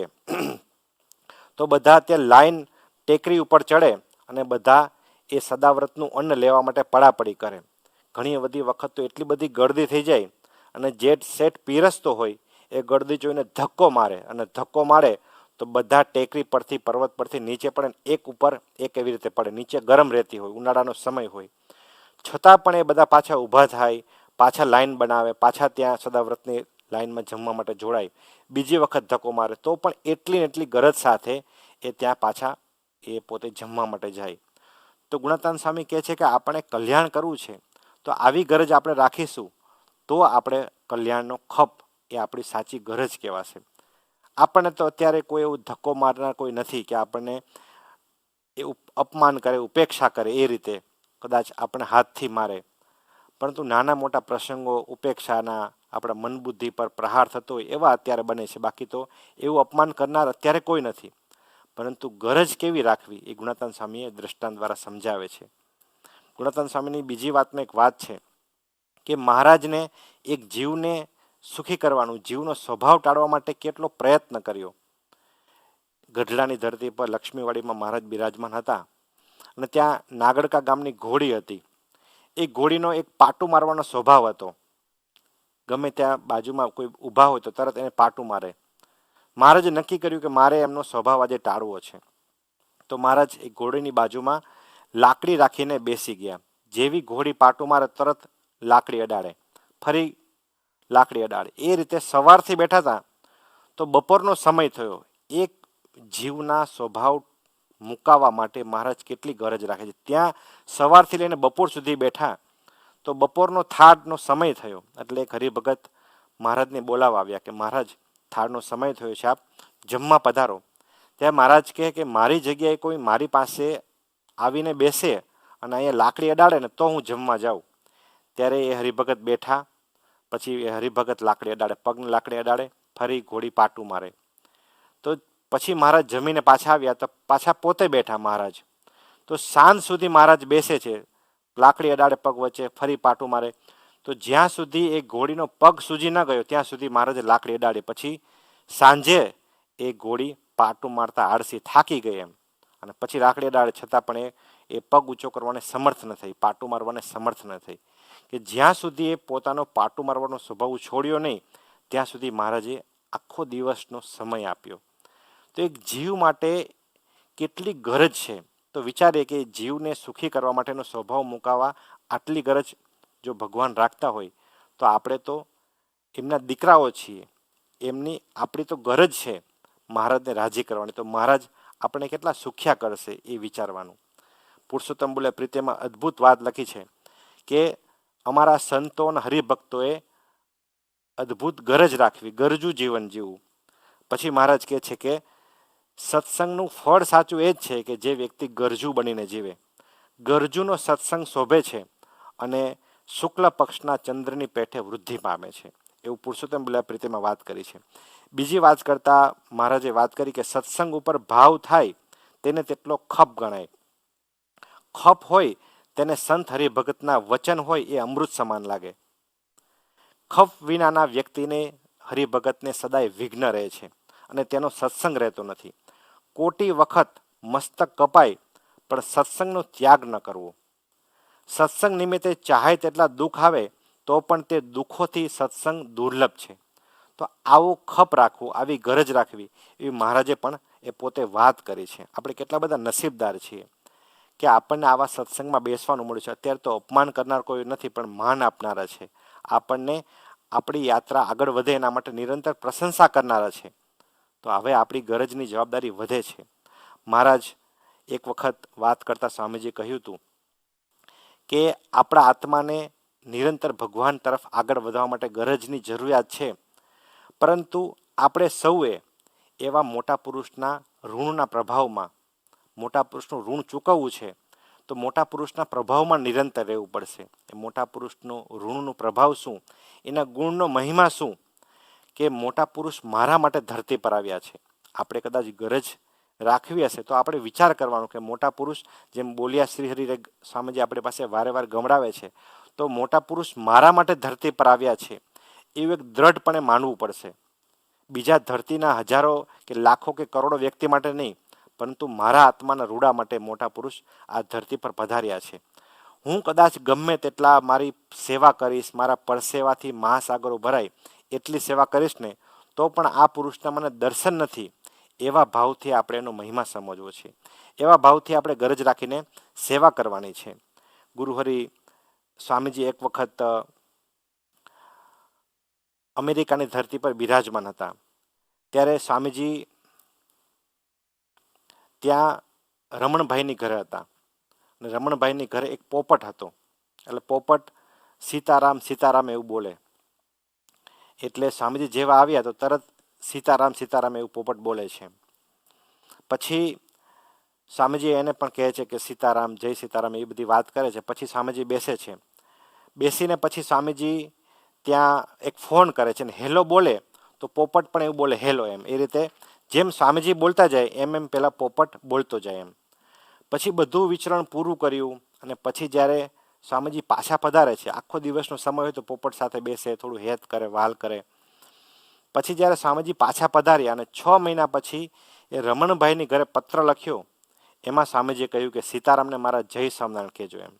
એક નાનો જીવ એને પણ સ્વામીજી કેટલું યાદ રાખે છે કે એના પણ એક નાની, જેમ બોલે એમ કોપી કરે, પણ ભગવાનનું નામ બોલતો હતો ને, એક જ સેકન્ડનું 1% પુણ્ય હશે, પરંતુ એવા જીવને સ્વામીજી યાદ રાખે, જીવને પણ સુખી કરે. એને યાદ કરે છે મીન્સ એ પોતે એ જીવને સુખી કરે છે.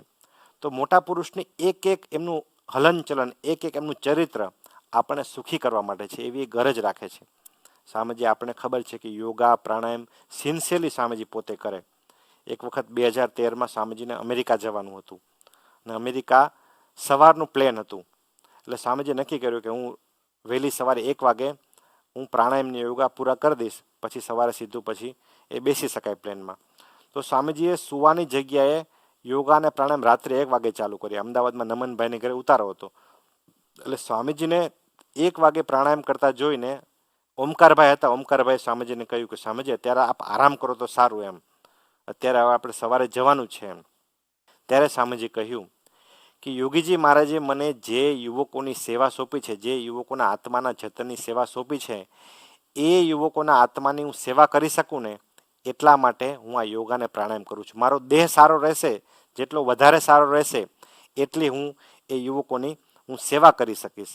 એટલા માટે હું આ યોગાને પ્રાણાયામ કરું છું. વિચાર કરીએ કે પોતાના દેહ માટે નહીં, પરંતુ આપણા આત્માના જતન માટે એ સ્વામીજી પોતે યોગા પ્રાણાયામ કરે છે. ગુરુહરિ પ્રબોધ સ્વામીજીને પણ શું જરૂર છે?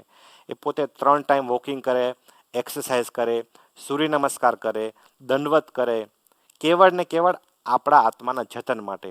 સ્વામીજીએ જે આત્માઓની જવાબદારી એમને સોંપી છે, એમના આત્માની એ પોતે સેવા કરી શકે એટલા માટે પોતે સિન્સિયરલી 3 ટાઈમ વોકિંગ કરે ને કરે જ. પછી ગમે તેવો તડકો હોય, ગમે તેવી ઠંડી હોય, પણ કોઈ પણ જગ્યાએ સમય કાઢીને એ પોતાની આ જે દેહની ક્રિયા છે એ ક્યારેય ભૂલતા નથી. એક જ આલોચ છે કે સ્વામીજીએ મને જે આત્માઓની જવાબદારી સોંપી છે હું કેમ કરીને સિન્સિયરિટીથી નિભાવવું, એટલી ગરજ એ પોતે રાખે છે.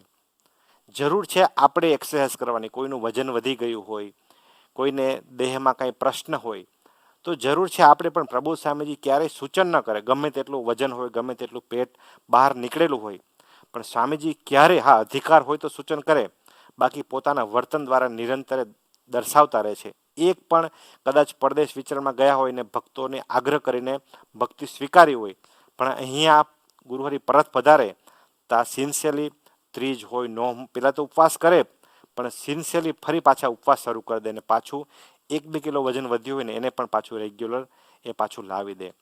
તો એ કરવાનું છે આપણે, પણ ગરજ એ રાખે છે આપણું વજન જેટલું ઓછું હશે, આપણું પેટ જેટલું બહાર નહીં આવે એટલું આપણે ભજન કરીશું, આપણે કથા વાર્તા વાગોડી શકીશું. પરંતુ પ્રબોધ સ્વામીજી પોતાના જીવન દ્વારા બતાવે છે કે જો હું મારા તમારી સેવા માટે આટલી ગરજ રાખતો તો તમારી કેટલી જવાબદારી છે.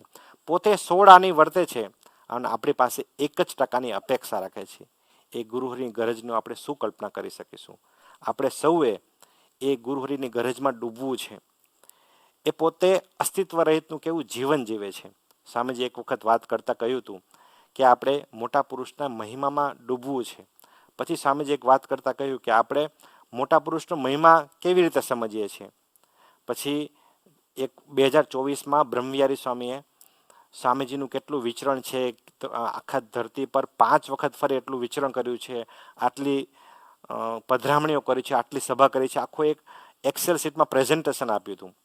ત્યારે સ્વામીજી કહ્યું હતું કે મોટા પુરુષનો મહિમા એ કેટલી પધરામણી કરે છે, કેટલું વિચરણ કરે છે, કેટલી સભા કરે છે એનાથી નથી, પરંતુ પોતે અસ્તિત્વ રહિતનું કેવું જીવન જીવે છે એના પરથી એ મોટા પુરુષનો સાચો મહિમા છે. આપણે મહિમા કઈ રીતે સ્વીકારીએ છીએ કે અનંત લોકના અનંત અધિપતિ છે, આટલું વિચરણ કરે છે, આટલો ભીડો બેઠે છે, એ રીતે આપણે એ મહિમા ગાઈએ છીએ.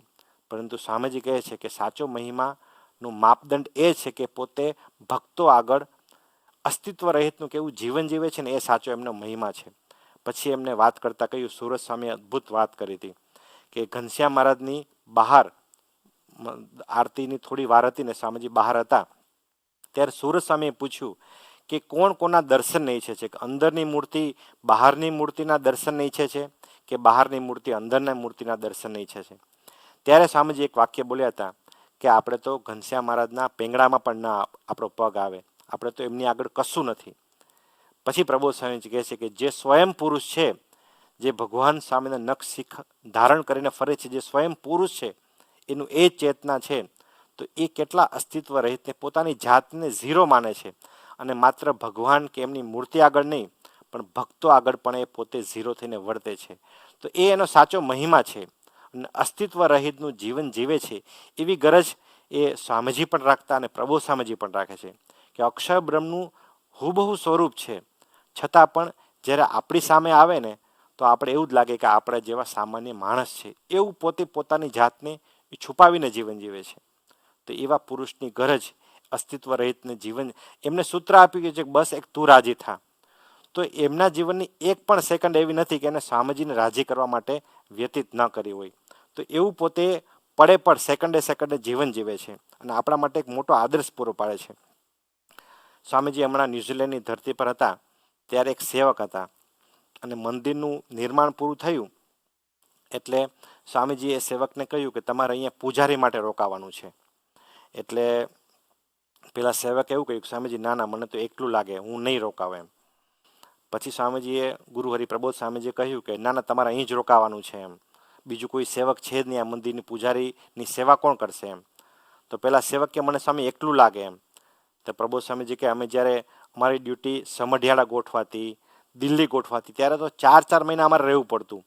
અમારી પાસે તો કોઈ મોબાઈલ પણ નહોતો અને અત્યારે તો મોબાઈલ ને બધા હાઈટેક લેપટોપ ને બધા એવા સાધનો આવી ગયા છે એમ, જેનાથી તમે સ્વામીજીની સ્મૃતિમાં ડૂબી શકો છો. પ્રભુ સાહેબ શું બોલ્યા કે મોબાઈલ આવી ગયો, લેપટોપ આવી ગયું, તો એને લઈને તમે સ્વામીજીની સ્મૃતિમાં ડૂબી શકો છો એમ, તમે વધારેમાં વધારે સ્વામીજીની સ્મૃતિ કરી શકશો.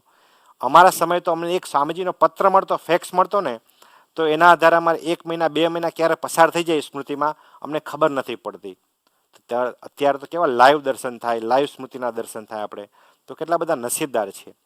પણ પેલા સાધકે કહ્યું કે ના સ્વામી એવું નહીં થાય. પછી એ સાધકે પ્રાર્થના કરી કે જ્યારે ત્યારે જેમ તેમ હું જીવન જીવી શકું ને એવું મને ત્યાં પ્રભુ સ્વામી તરત એનું વાક્ય અટકાવીને બોલ્યા કે જ્યાં ત્યાં ક્યાં ગયું એમ. પહેલાં સાધક એવું બોલ્યા કે જેમ તેમ જ્યારે ત્યારે હું જીવન જીવી શકું. પછી પ્રભુ સ્વામી કે જ્યાં ત્યાં ક્યાં ગયું એમ. પછી કે હા સ્વામી બળ આપજો એમ. પહેલાં સાધક એવું બોલ્યા કે સ્વામીજી બળ આપજો. ત્યારે પ્રભુ સ્વામીજી કે આ વાક્ય પહેલાં બોલવાનું હતું. અને પછી પ્રભુ સ્વામી એ વાક્ય બોલ્યા અને કહ્યું કે હું આ ગઢ છે ને એ બધા પાસે ક્રોસ કરાવડાવવાનો છું. કે એમ આપણે નથી, આપણે એમની આજ્ઞામાં વર્તું છતાં પણ એ પોતે ગરજ રાખીને કેવું આપણા આત્માનું જતન કરે છે. આપણે સુખી થઈએ, આપણો આત્મા જ્યાં સ્ટક થયો હોય ત્યાં આપણા આત્માને લિફ્ટ આપવા માટે એ પોતે નિરંતર ગરજ રાખે છે. અમે હમણાં ગણદેવી ગયા ત્યાં હિતેશભાઈને એમના ભાઈએ અદ્ભુત વાત કરી કે સ્વામીજી આપણે કેટલા બધા સુખી કર્યા છે. આપણી પાસે કશું નહોતું. જ્યારે આપણે આપણી ધરતી પર વિદેશ ગયા હોય ત્યારે આપણી પાછળ કશું નહોતું, પણ સ્વામીજી એટલું બધું આપણને આપ્યું છે. અને પછી હિતેશભાઈ એવું કહ્યું કે સ્વામીજી અમને તો એટલો અનુભવ થયો છે કે સ્વામીજી પોતે ભોગવ્યું નથી અને ભક્તોને આપ્યું છે. ઘણી બધી વસ્તુ એવી હતી કે સ્વામીજી પોતે ભોગવી નથી, પરંતુ ભક્તોને એ વસ્તુ આપીને દરેક રીતે સુખી કર્યા છે. પોતાના અર્થે ક્યારેય કશું ભોગવ્યું નથી એમ. તો એ આત્મા પાછળની કેવી ગરજ છે સ્વામીજીની. હમણાં ગયા 2023માં જ્યારે પ્રબોધ સ્વામીજીની સાથે સેવામાં હતો ત્યારે પ્રબોધ સ્વામીજીને એક વખત વડોદરા જવાનું થયું અને ઉમેશભાઈને ત્યાં મળવાનું હતું. એટલે પ્રબોધ સ્વામીજીએ વાત કરી ત્યારે ઉમેશભાઈના ગળામાં કંઈ કફ હોય એવું લાગ્યું એમ. એટલે તરત જ સ્વામીજીએ પ્રબોધ સ્વામીજીએ વિજયભાઈને કહ્યું કે આપણે જેઠની બધનો પાવડર ને મધ લઈ લો એમ. અને આપણે એમને શરદી છે ને ઉમેશભાઈને, તો આપણે અહીંથી પાવડરને લઈને જવું છે, મધ લઈને જવું છે. પછી એક મીઠાનું પાણી પણ તૈયાર કરાયું, રૂનું પૂમડું પણ તૈયાર કરાયું કે એમને આપણે નાકમાં નાખીશું ને જે કોઈ શરદી હોય ને એ દૂર થાય એના માટે પ્રયત્ન કરીશું. વિચાર કરીએ કે એ તો પ્રભુ સ્વામીજી કોઈક ડૉક્ટરને પણ કહી શકત આ વસ્તુ લાવવા માટે, ત્યાંના કોઈક કાર્યકર્તાને કે તો પણ એ વસ્તુ તૈયારી ત્યાં કરાવી શકત. પરંતુ જાતે માત્ર ફોન કર્યો ને લાગ્યું કે અવાજમાં કંઈ કફ જેવું છે, તો પોતે જાતે ગરજ રાખીને એ પોતે વસ્તુ તૈયાર કરાવે છે. એક આત્માના હૈયામાં બેસવા માટે, એના હૃદયમાં સ્થાન પ્રાપ્ત કરવા માટે પ્રભુ સ્વામીજી કેવો પ્રેમ આપે છે, કેવી ગરજ રાખે છે. એ ગરજમાં આપણે ડૂબવું છે. 2025ના વર્ષમાં જ્યારે પ્રભુ સ્વામીજી ગણદેવી પધાર્યા ત્યારે 3 દિવસનું વિચરણ હતું. આપણે સૌએ પ્રભુ સ્વામીજીનો કેસલી ને એ વિસ્તારનું 1 દિવસનું વિચરણના દર્શન આપણે સૌ કર્યા છે. એમની ભીડા ભક્તિના આપણે સૌ દર્શન કર્યા છે. પરંતુ ગયા વર્ષે જ્યારે ગણદેવીની ધરતી પર વિચરણ કરવા માટે પધાર્યા ત્યારે સવારનું વિચરણ પૂરું કરીને પ્રભુ સ્વામીજી 1:30 વાગે બપોરે આરામ કરવા જતા હતા. ત્યારે હિરેનભાઈ પાથરી કરીને પ્રભુ સ્વામી બહાર જ બેઠા હતા. જ્યારે વિચરણમાંથી થાળ લઈને પધારે ત્યારે સોફા પર બિરાજમાન હતા એમ. એટલે એક ભગત હતા, એને સ્વામીજી ઘણા સમયથી છેલ્લા 2 થી 3 વર્ષથી કેડમાં દુખાવો હતો. એટલે હવે 2-5 મિનિટની વાર હતી એટલે અમને થયું કે સ્વામીજી પાસે આશીર્વાદ અપાવી દઈએ. પછી સ્વામીજી આશીર્વાદ આપે, ભજન કરો. અને આપણે આપણા બુદ્ધિ કરીને નક્કી કરીએ કે સ્વામીજી આવું કહેશે કે ભજન કરો, આ ટ્રીટમેન્ટ કરજો, એવું એ કહેશે અને પછી 2 મિનિટની ખાનગી પૂરી થશે. આપણે આપણા બુદ્ધિના લેવલે કરીને વિચારતા હોય એટલે પછી પ્રબોધ સ્વામીજી આરામમાં જશે. એટલે પછી પ્રબોધ સ્વામીજીને વાત કરી કે સ્વામીજી કેડમાં દુખાવો છે, 2 વર્ષથી દુખાવો મટતો જ નથી ને બહુ દુઃખ આપે છે એમ, કેડનો દુખાવો. એટલે હવે આપ આશીર્વાદ આપો કે સરસ થઈ જાય એમ. પ્રભુ સ્વામી એક કામ કરો, પોતાની રૂમમાં એ ભગતને લઈ ગયા. એટલે અમને બીજા વિચાર્યો કે અત્યારે શું કરે છે, સુવાના સમયે પોતાની રૂમમાં લઈ જાય છે. પ્રભુ સ્વામીજી એક વાત કરું કે હું તમને એક્સરસાઇઝ બતાવું, એ તમે એક્સરસાઇઝ સિન્સિયરલી કરશો ને તો તમારું દુખાવો 100% જતો રહેશે કે. અને આવું ઘણા બધા ભક્તોને એક્સરસાઇઝ મેં કહીને કરી છે એમ. પછી પ્રભુ સ્વામીજી સૂઈ જાય છે, ગાતરી બાજુમાં મૂકે છે અને બધી એક્સરસાઇઝ 7 થી 8 એક્સરસાઇઝ પોતે કરીને બતાવે છે કે આ રીતે કરવાનું, પગ સ્ટ્રેચ કરવાના, ઊંચા કરવાના, ફેરવાના. અને જેટલું એ કેળની એક્સરસાઇઝ માટે, કેળ વહેલી તકે સારી થાય ને એટલા માટે પોતે 7 થી 8 એક્સરસાઇઝ બતાવે છે. અને એક્સરસાઇઝ બતાવવામાં 20 મિનિટનો સમય લાગે છે. પોતાના સુવાના સમયે કે આખો દિવસ વિચરણ કર્યું હોય અને વ્યક્તિ યંગ નથી, વ્યક્તિ ઉમંગે કરીને યંગ છે, પણ એમનું દેહની ઉંમર છે 72 વર્ષની. 72 વર્ષની ઉંમરની વ્યક્તિ જ્યારે બપોરનું વિચરણ પૂરું કરીને જ્યારે ઉતારે પધારે ત્યારે તરત જ આપણી ઈચ્છા થાય કે પોતે આરામ કરે.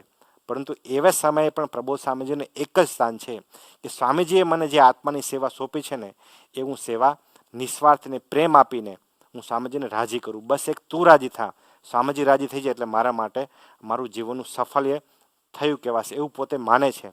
અને એ રીતે સ્વામીજીના ભાવથી એમને પોતે 20 મિનિટ સુધી એક્સરસાઇઝ બતાવી અને પછી પ્રભુ સ્વામી કહ્યું કે આ એક્સરસાઇઝ તમે જોઈ લેજો.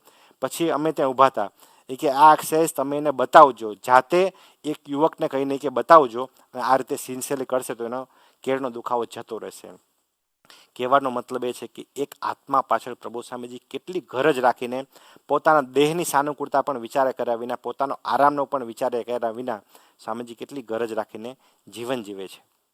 તો આપણે પણ એક જવાબદારી વધે છે કે આપણે પણ આપણી ગરજને વધારીએ. એક જૂનાગઢના એક ભગત, અમે જ્યારે મંદિરે હતા હરિધામમાં, ત્યારે રાત્રિનો સમય હતો, અમે સાથે જ જમવા બેઠા હતા અને પછી પ્રભુ સ્વામીજી બહાર પધાર્યા.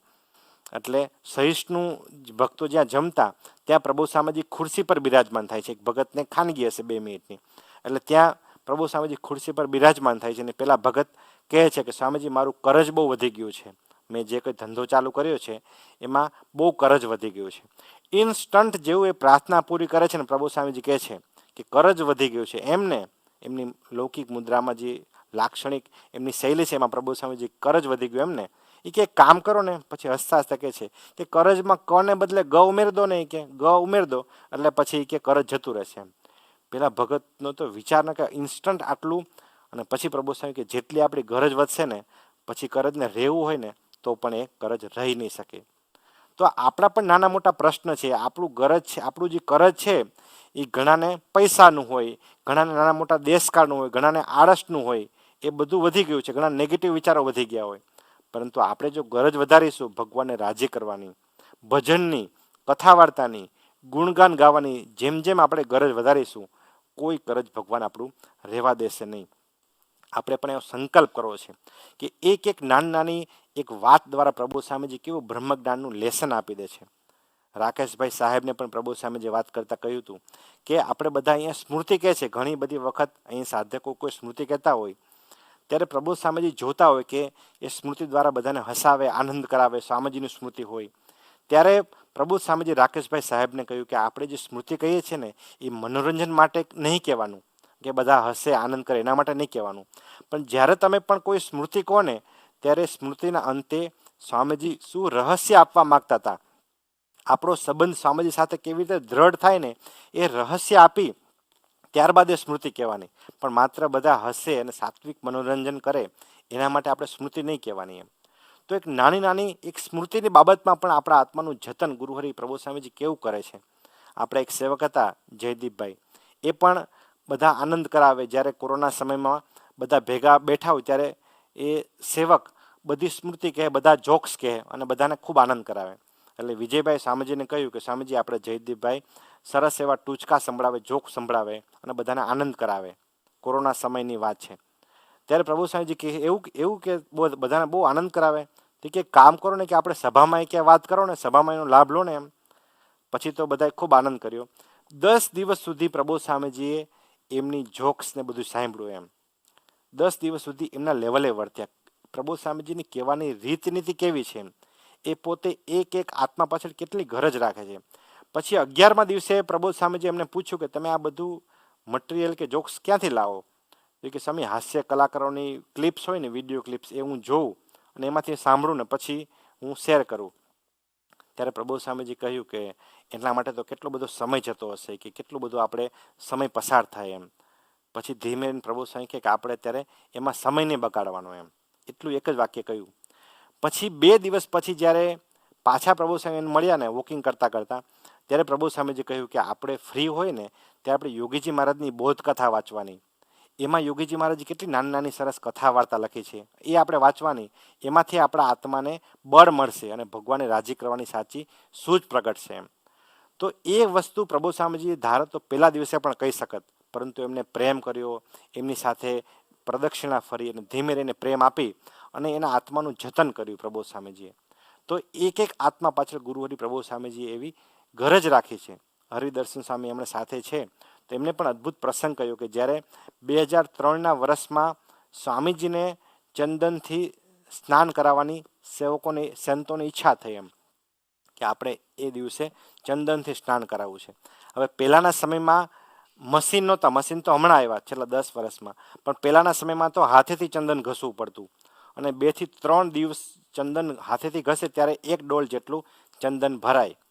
ત્યારે હરિદર્શન સ્વામી અને 2 થી 3 સંતોએ સેવા કરી અને સરસ ચંદન તૈયાર કર્યું કે ગમે ત્યારે સ્વામીજીને ચંદનથી સ્નાન કરાવવા મળશે ને તો એ આપણા માટે આજીવન સ્મૃતિ રહેશે એમ. પણ જે દિવસે ચંદનથી સ્નાન કરાવવાનું હતું એ દિવસે ઘણા બધા ભક્તો આવી ગયા હતા ખાનગી માટે, એટલે એ દિવસે ચંદનથી સ્નાન કરાવવાનું એ સમય ન મળ્યો. એટલે હરિદર્શન સ્વામી કે સારું, વાંધો નહીં. પછી તો 1-2 દિવસ ગયા ને તેમાંથી એક દિવસે ચંદનનું સ્નાન સ્વામીજીનું થઈ ગયું અને બપોરના સમયમાં ખબર પડી હરિદર્શન સ્વામીને કે આજે તો ચંદનનું સ્નાન થઈ ગયું. એટલે એનો થોડો ગુસ્સો આવ્યો અને એમને થયું કે મને જણાવ્યું નહીં, આટલી બધી સેવા કરીને મને ખબર પણ ન પડી અને મને યાદ પણ ન કર્યા એમ.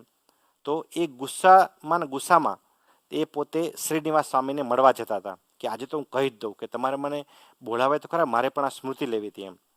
તો એ ગુસ્સામાં હરિસ્મૃતિ તરફ જતા હતા. ત્યારે સ્વામીજીનો ઉતારો ત્યાં હતો. એટલે એ પોતે જતા હતા, આવા વિચારો સાથે જતા હતા આજે હું કહી દઉં. અને એક બાજુ પ્રબોધ સ્વામીજી ડેરીએ પોતે પ્રદક્ષિણા ફરતા હતા. તો એમને જતા જોઈને ત્યારે પ્રબોધ સ્વામીજી ડેરીની બારી છે જ્યાંથી હરિસ્મૃતિ દેખાય તો બૂમ પાડી, હરી ક્યાં જાઓ છો એમ. એટલે કંઈ બોલ્યા નહીં એમ. એ કે અહીંયા આવો ને આપણે પ્રદક્ષિણા ફરીએ. તો પહેલાં હરિદર્શન સાહેબને એવું થયું કે હું ના પાડી દઉં એમ, કારણ કે ગુસ્સો એટલો હતો. પણ પ્રબોધ સ્વામીજી પ્રેમથી બોલાવ્યા ને એટલે હરિદર્શન સ્વામી પાછા વળી ગયા અને પ્રબોધ સ્વામી પાસે સાથે પ્રદક્ષિણા ફરવા માંડ્યા. પ્રબોધ સ્વામી એમ નજીક આવે, પ્રબોધ સ્વામી કે સારું થયું તો આવી ગયું, હું એકલો પ્રદક્ષિણા ફરતો હતો પણ મને તારી કંપની મળી ગઈ એમ. પછી પ્રબોધ સ્વામીજી એમના ખભે હાથ મૂકીને 4-5 પ્રદક્ષિણા ફરે છે. પછી પ્રબોધ સ્વામી ધીમે રહીને વાક્ય બોલે છે, ઘરી એક વાત કહેવાની તો રહી ગઈ એમ. એ કે આજે સવારે સ્વામીજીને ચંદનથી સ્નાન કરાવતા હતા ને ત્યારે સ્વામીજીએ તને યાદ કર્યો હતો કે આ ચંદનની સેવા હરિદર્શન સ્વામી કરી તો અમે પણ તમને યાદ કર્યા, સ્વામીજીએ પણ તમને યાદ કર્યા. અને જ્યારે આ વાત સ્વામીજી કરીને એમનો બધો ગુસ્સો હતો, ઉકળાટ હતો, આક્રોશ હતો ને એ બધો ઓગળી ગયો એમ. એમને જે એનું અપમાન કરવાના હતા, ગુસ્સે થઈને કહેવાના હતા અને એ ગુસ્સાને લીધે એમની યાત્રા કેટલી બધી પાછળ જતી રહે, પરંતુ એ આત્માની યાત્રા પાછળ ન જાય, નિરંતર પ્રભુ સ્વામીજી કે સ્વામીજી તરફ આગળ વધતી રહે એના માટે ગુરુહરિ કેટલી ગરજ રાખીને એમને સાથે રાખ્યા અને પોતે એક વાક્ય કહ્યું એમાં એનો આખું 1 સેકન્ડમાં એનો બધો ગુસ્સો દૂર કરી દીધો એમ. તો આવું એ સમયે પણ ગુરુહરિ પોતે ગરજ રાખતા હતા. અંતરેમે પણ નથી વર્તાયું નહીં, પોતે ઉપયોગ કર્યો છે, પરંતુ આપણા આત્માના જતન માટે 1 સેકન્ડ સ્વામીજીના અર્થે આપણી યાત્રા કેવી રીતે આગળ ચાલે એ પોતે એવું જીવ્યા છે અને આપણા માટે એક આદર્શ પૂરો પાડ્યો છે. તો ગુરુહરિ પ્રબોધ સ્વામીજીનું આવું એક જીવન છે, અસ્તિત્વ રહિતનું જીવન નિરંતર જીવ્યા કરે છે. પોતે અક્ષરબ્રહ્મ છે છતાં પણ એ ક્યારેય પોતાનું છજુ બહાર કાઢ્યું નથી. તો આપણી પાસે તો એવા આદર્શ છે અને 1 સેકન્ડ એમનું જીવન ગમે ત્યારે ગમે તે પ્રદેશમાં પધારે ત્યારે પાર્થભાઈ કહેતા હતા કે એ જ્યારે પ્રદેશમાં અહીં એવી રીતે બહાર નીકળે, ગાડીમાં એમનો પગ મૂકે અને જ્યારે વિચરણ પૂરું કરીને પાછા આવે ને ત્યારે 1 પણ સેકન્ડ પોતાની ના હોય કે મારે આ જગ્યાએ પધરામણી કરવી છે, આટલા વાગે આરામ કરવો છે, મારે આમ કરવું છે. એ વિચરણમાં 1 પણ સેકન્ડ એમની પોતાની ના હોય. જે પ્રાદેશિક સંત કહે કે શું પ્રોગ્રામ છે બધું પૂછે, કેટલા વાગે નીકળવાનું છે, આપણે ક્યારે પાછા આવવાનું છે, સુવા જતી વખતે પણ પૂછે કે હવે ક્યારે જવાનું છે. પણ પોતાનું કોઈ ડિસિઝન નહીં કે નથી જવું, મારે આરામ કરવો છે, કેન્સલ કરી નાખો, થાળા આ ભગતને કરી નાખો. પોતાનું 1 સેકન્ડનું ડિસિઝન નહીં. જે પ્રદેશમાં પ્રાદેશિક સંત જેમ કહે એમ જ કરે એ એમનું પોતાનું અસ્તિત્વ રહિતનું જીવન છે. જે પ્રાદેશિક સંતને એમને પોતે તૈયાર કર્યા હોય, જેમને પ્રેમ આપીને એમનું ઘડતર કર્યું હોય, એમની આગળ પણ દાસના દાસ કે હું તમારા પ્રદેશમાં આવ્યો છું, મારું કશું નથી એમ. એ પોતે એટલી મર્યાદા રાખીને જીવન જીવે છે. દરેક પ્રાદેશિક સંત હોય કે લીડર હોય એમની પોતે મર્યાદા રાખે છે અને આપણને શીખવાડે છે કે જો હું આટલી મર્યાદા રાખતો હોય કે જેમને મેં તૈયાર કર્યા, જેમના હું માવતર સ્થાને છું, તો આપણી કેટલી બધી જવાબદારી વધે છે. આપણે આપણા પ્રાદેશિક સંતની કેટલી મર્યાદા રાખવી જોઈએ, કેટલું રિસ્પેક્ટ રાખવું જોઈએ. આપણા પ્રાદેશિક લીડર જે આપણા ભગવદી છે એનું આપણે કેટલી મર્યાદા રાખવી જોઈએ એ પ્રબોધ સ્વામીજી પોતાના જીવન દ્વારા બતાવે છે. તો આપણા માટે તો એ પ્રબોધ સ્વામીનું લાઈફ છે એ જ આપણું સાચું એ ગ્રંથ છે. તો આપણે બધા એક સંકલ્પ કરવો છે. એક વચ્ચે ક્લિપ જોઈ હતી જેમાં એક વ્યક્તિ પોતે ગીતા વેચતા હતા અને કોઈ એને પૂછ્યું કે તું સવારથી ઊભો છું અને આખો દિવસ તું ગીતા વેચે છે પરંતુ તો કોઈ તારી ગીતા લેતું પણ નથી, તને વિચાર નથી આવતો એમ, કારણ કે આટલું બધા પસાર થાય છે, કોઈ તારી સામું પણ જોતું નથી એમ. ત્યારે એ વ્યક્તિ અદ્ભુત જવાબ આપ્યો અને કહ્યું કે મેં શરમને છે ને 4-5 વર્ષ પહેલાં તે મારી શરમને વેચી નાખી હતી એમ. એટલે મને આ બાબતમાં કોઈ શરમ આવતી જ નથી કે કોઈ મારી ભગવદ્ ગીતા લે કે ના લે, પણ હું શરમને બી વેચી ખાધી છે. મને 1% પણ શરમ નથી આવતી. ઉમંગથી સેવા કર્યા કરે. કોઈની સામે જીવે ભગવદ્ ગીતા લેવી છે, ફ્રીમાં આપતા હોય છતાં પણ એ સવારથી લઈને સાંજ સુધી 1 લે, 10 લે કે 1 પણ ના લે, પણ એનો ઉમંગ ઓછો ન થયો. તો વિચાર કરીએ કે એક વ્યક્તિ ખાલી એક ગ્રંથ વેચવા માટે જો આટલી ગરજ રાખતા હોય, તો પ્રભુ સ્વામીજીએ એ પેલા શરમને વેચવા માટે વ્યક્તિ ગરજ રાખી અને એટલી બધી સેવા કરતા હોય, તો પ્રભુ સ્વામીજીએ તો આપણા માટે કેટલું બધું સમર્પણ કર્યું છે. એમની પોતાની જે રીતિનીતિ હતી એ એમના આપણા સુખ માટે ન્યોછાવર કરી દીધી. એમને પોતે પણ કહે છે કે મને ફોટો પડાવવાનો કોઈ શોખ નહીં, ક્યારેય એવી રીતે ગુરુપદે બેસવાનો કે ફોટો પડાવવાનો કે હું અસ્તિત્વ બહાર આવે 1% પણ શોખ નહીં. છતાં પણ આપણા માટેની રીતિનીતિને 180 ડિગ્રી બદલી નાખી એમ. આપણે સુખી થઈએ, આપણે રાજી થઈએ ને, તો પોતાની રીતિનીતિ, પોતાની શૈલી, જીવનશૈલી બધી બદલી નાખી અને આપણે રાજી કરવા માટે પોતે 1-1 સેકન્ડ જીવન જીવી રહ્યા છે. તો આપણે પણ ઘણી વખત પ્રભુ સ્વામીજી તો આનંદમાં કહેતા હોય, ઘણી બધી વખત આપણે ફોટા એક્સ્ટ્રા વધારે પાડીએ ને, તો પ્રભુ સ્વામીજી કહે છે કે ઉપર રાખ જ છે, હજી નીચે તો કોલસો સળગે જ છે એમ. એટલે બહુ બધા ફોટો ના પાડતા એમ, કે હજી તો કોલસો સળગે જ છે એમ. રાખ ઉડી જશે તો પાછો કોલસો સળગતો બહાર આવશે એમ. એ ઘણી બધી વખત આનંદ કરાવીને પ્રભુ સ્વામીજી સ્મૃતિ પણ આપતા હોય. પણ કહેવાનો મતલબ એ છે કે ગુરુ હરિ આપણી પાછળ કેવી ગરજ રાખીને જીવન જીવે છે. અસ્તિત્વ રહિતનું જીવન, ગુરુ હરિ સ્વામીજીને રાજી કરવાનું જીવન જીવે છે. તો વિશેષ કોઈ વાત નથી કરવી. સ્વામીજીના ચરણોમાં એક જ પ્રાર્થના કરવી છે કે સ્વામીજી આપે અમને એવા અદ્ભુત ભગવદી પાત્રની ગોદ આપી છે, જે નિરંતર આવું પોતે ગરજુ થઈને જીવન જીવે છે. તો એમની આગળ અમે દાસના દાસ થઈને જીવન જીવી શકીએ, એમની આગળ સરળ થઈને જીવન જીવી શકીએ. એ જે રીતે આપને રાજી કરવા માટે હા ગડથલ કરે છે, એ રીતે અમે પણ હા ગડથલ કરી શકીએ. આપની ગરજ, ગુરુ હરિપ્રસાદ સ્વામીની ગરજના પ્રસંગોમાં ડૂબી સાચા અર્થમાં આપના હૈયાને હાસ કરાવી શકીએ એવો રૂડો બુદ્ધિયોગ મને ને આપણે સૌને આપો. એ જ પ્રાર્થના સહજાનંદ સ્વામી મહારાજની જય.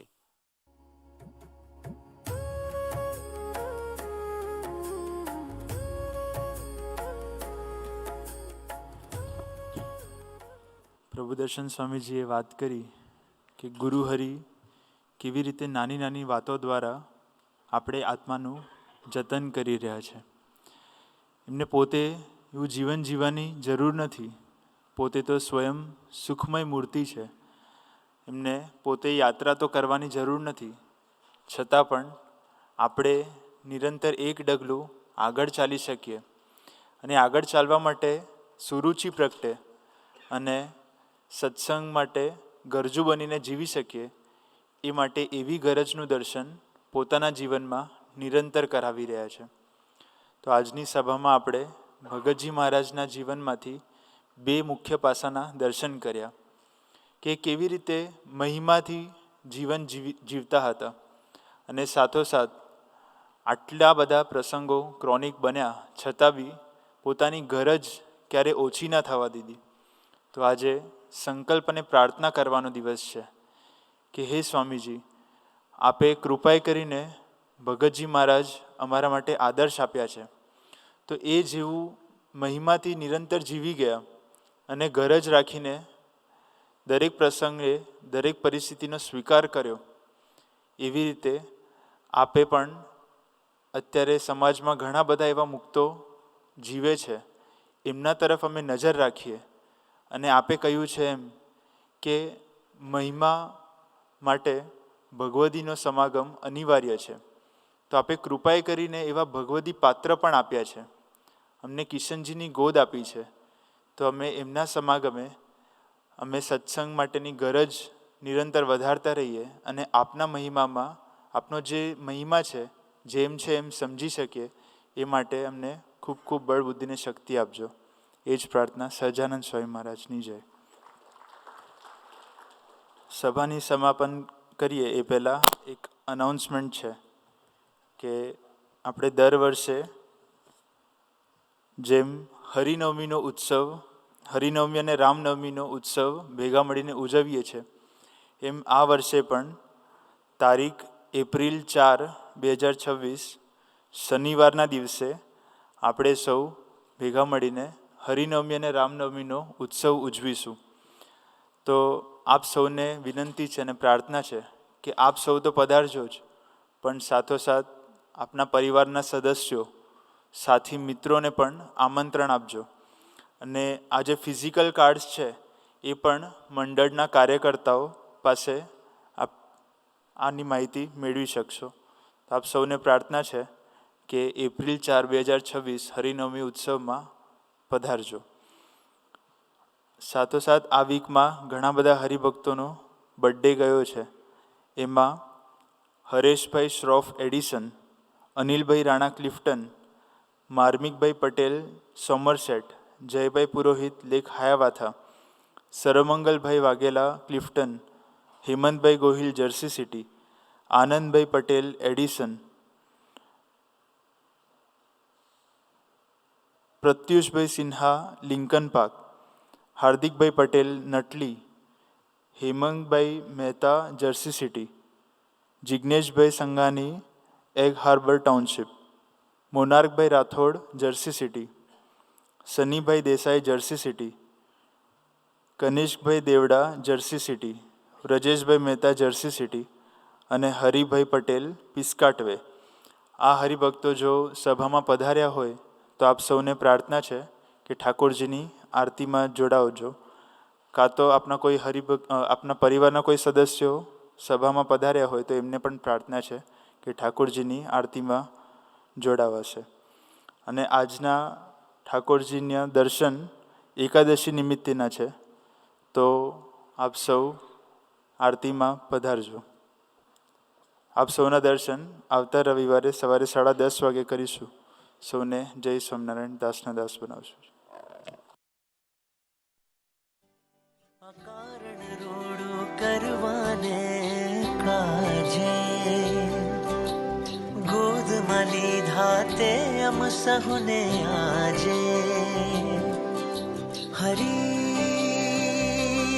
તારા ચરણનું શરણ જ સુભાગ. હે કરુણાવતાર, હે કરુણાદાતાર, સ્વામી શ્રી હરિ પ્રસાદ. તવ કરુણાની પિછાણ થાય પુરાણ પ્રમાણ, દેજો દૃષ્ટિ નાદાન.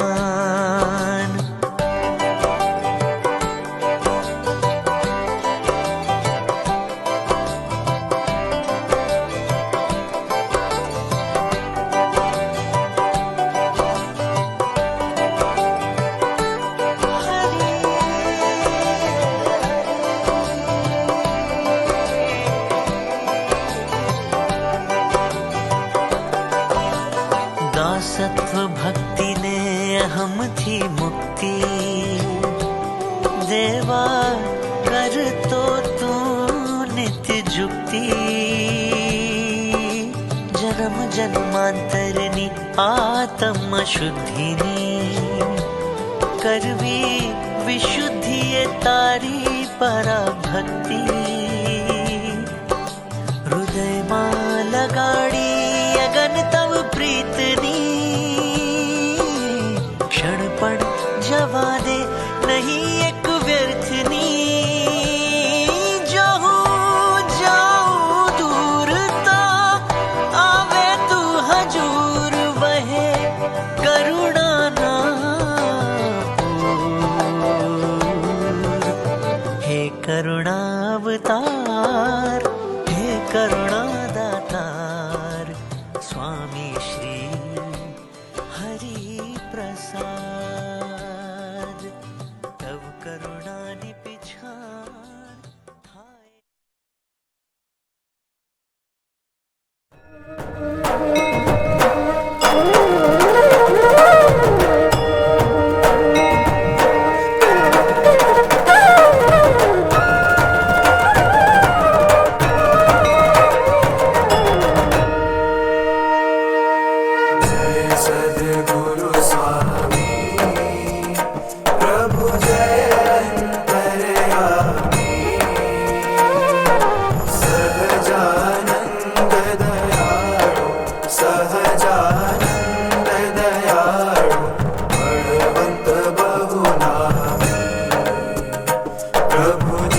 સદગુરુ સ્વામી ચરણ સરોજ તમારા વંદુ કર જોડી પ્રભુ વંદુ કર જોડી ચરણે શીશ ધરાતી ચરણે શીશ ધરાતી દુઃખ નાખ્યા તોડી પ્રભુ જય સદગુરુ સ્વામી નારાયણ નર ભ્રાતા દ્વિજ કુળ ધનુધારી પ્રભુ દ્વિજ કુળ ધનુધારી પામર પતિત ઉધાર્યા પામર પતિત ઉધાર્યા અગણિત નરનારી પ્રભુ જય સદગુરુ સ્વામી નિત્ય નિત્ય નૌતમ લીલા કરતા વિનાશી પ્રભુ કરતા વિનાશી 68 તીરથ ચરણે 68 તીરથ ચરણે કોટી ગયા કાશી પ્રભુ જય સદગુરુ સ્વામી પુરુષોત્તમ પ્રગટનું જે દર્શન કરશે પ્રભુ જે દર્શન કરશે કાળ કર્મથી છૂટી કાળ કર્મથી છૂટી કુટુંબ સહિત કરશે પ્રભુ જય સદગુરુ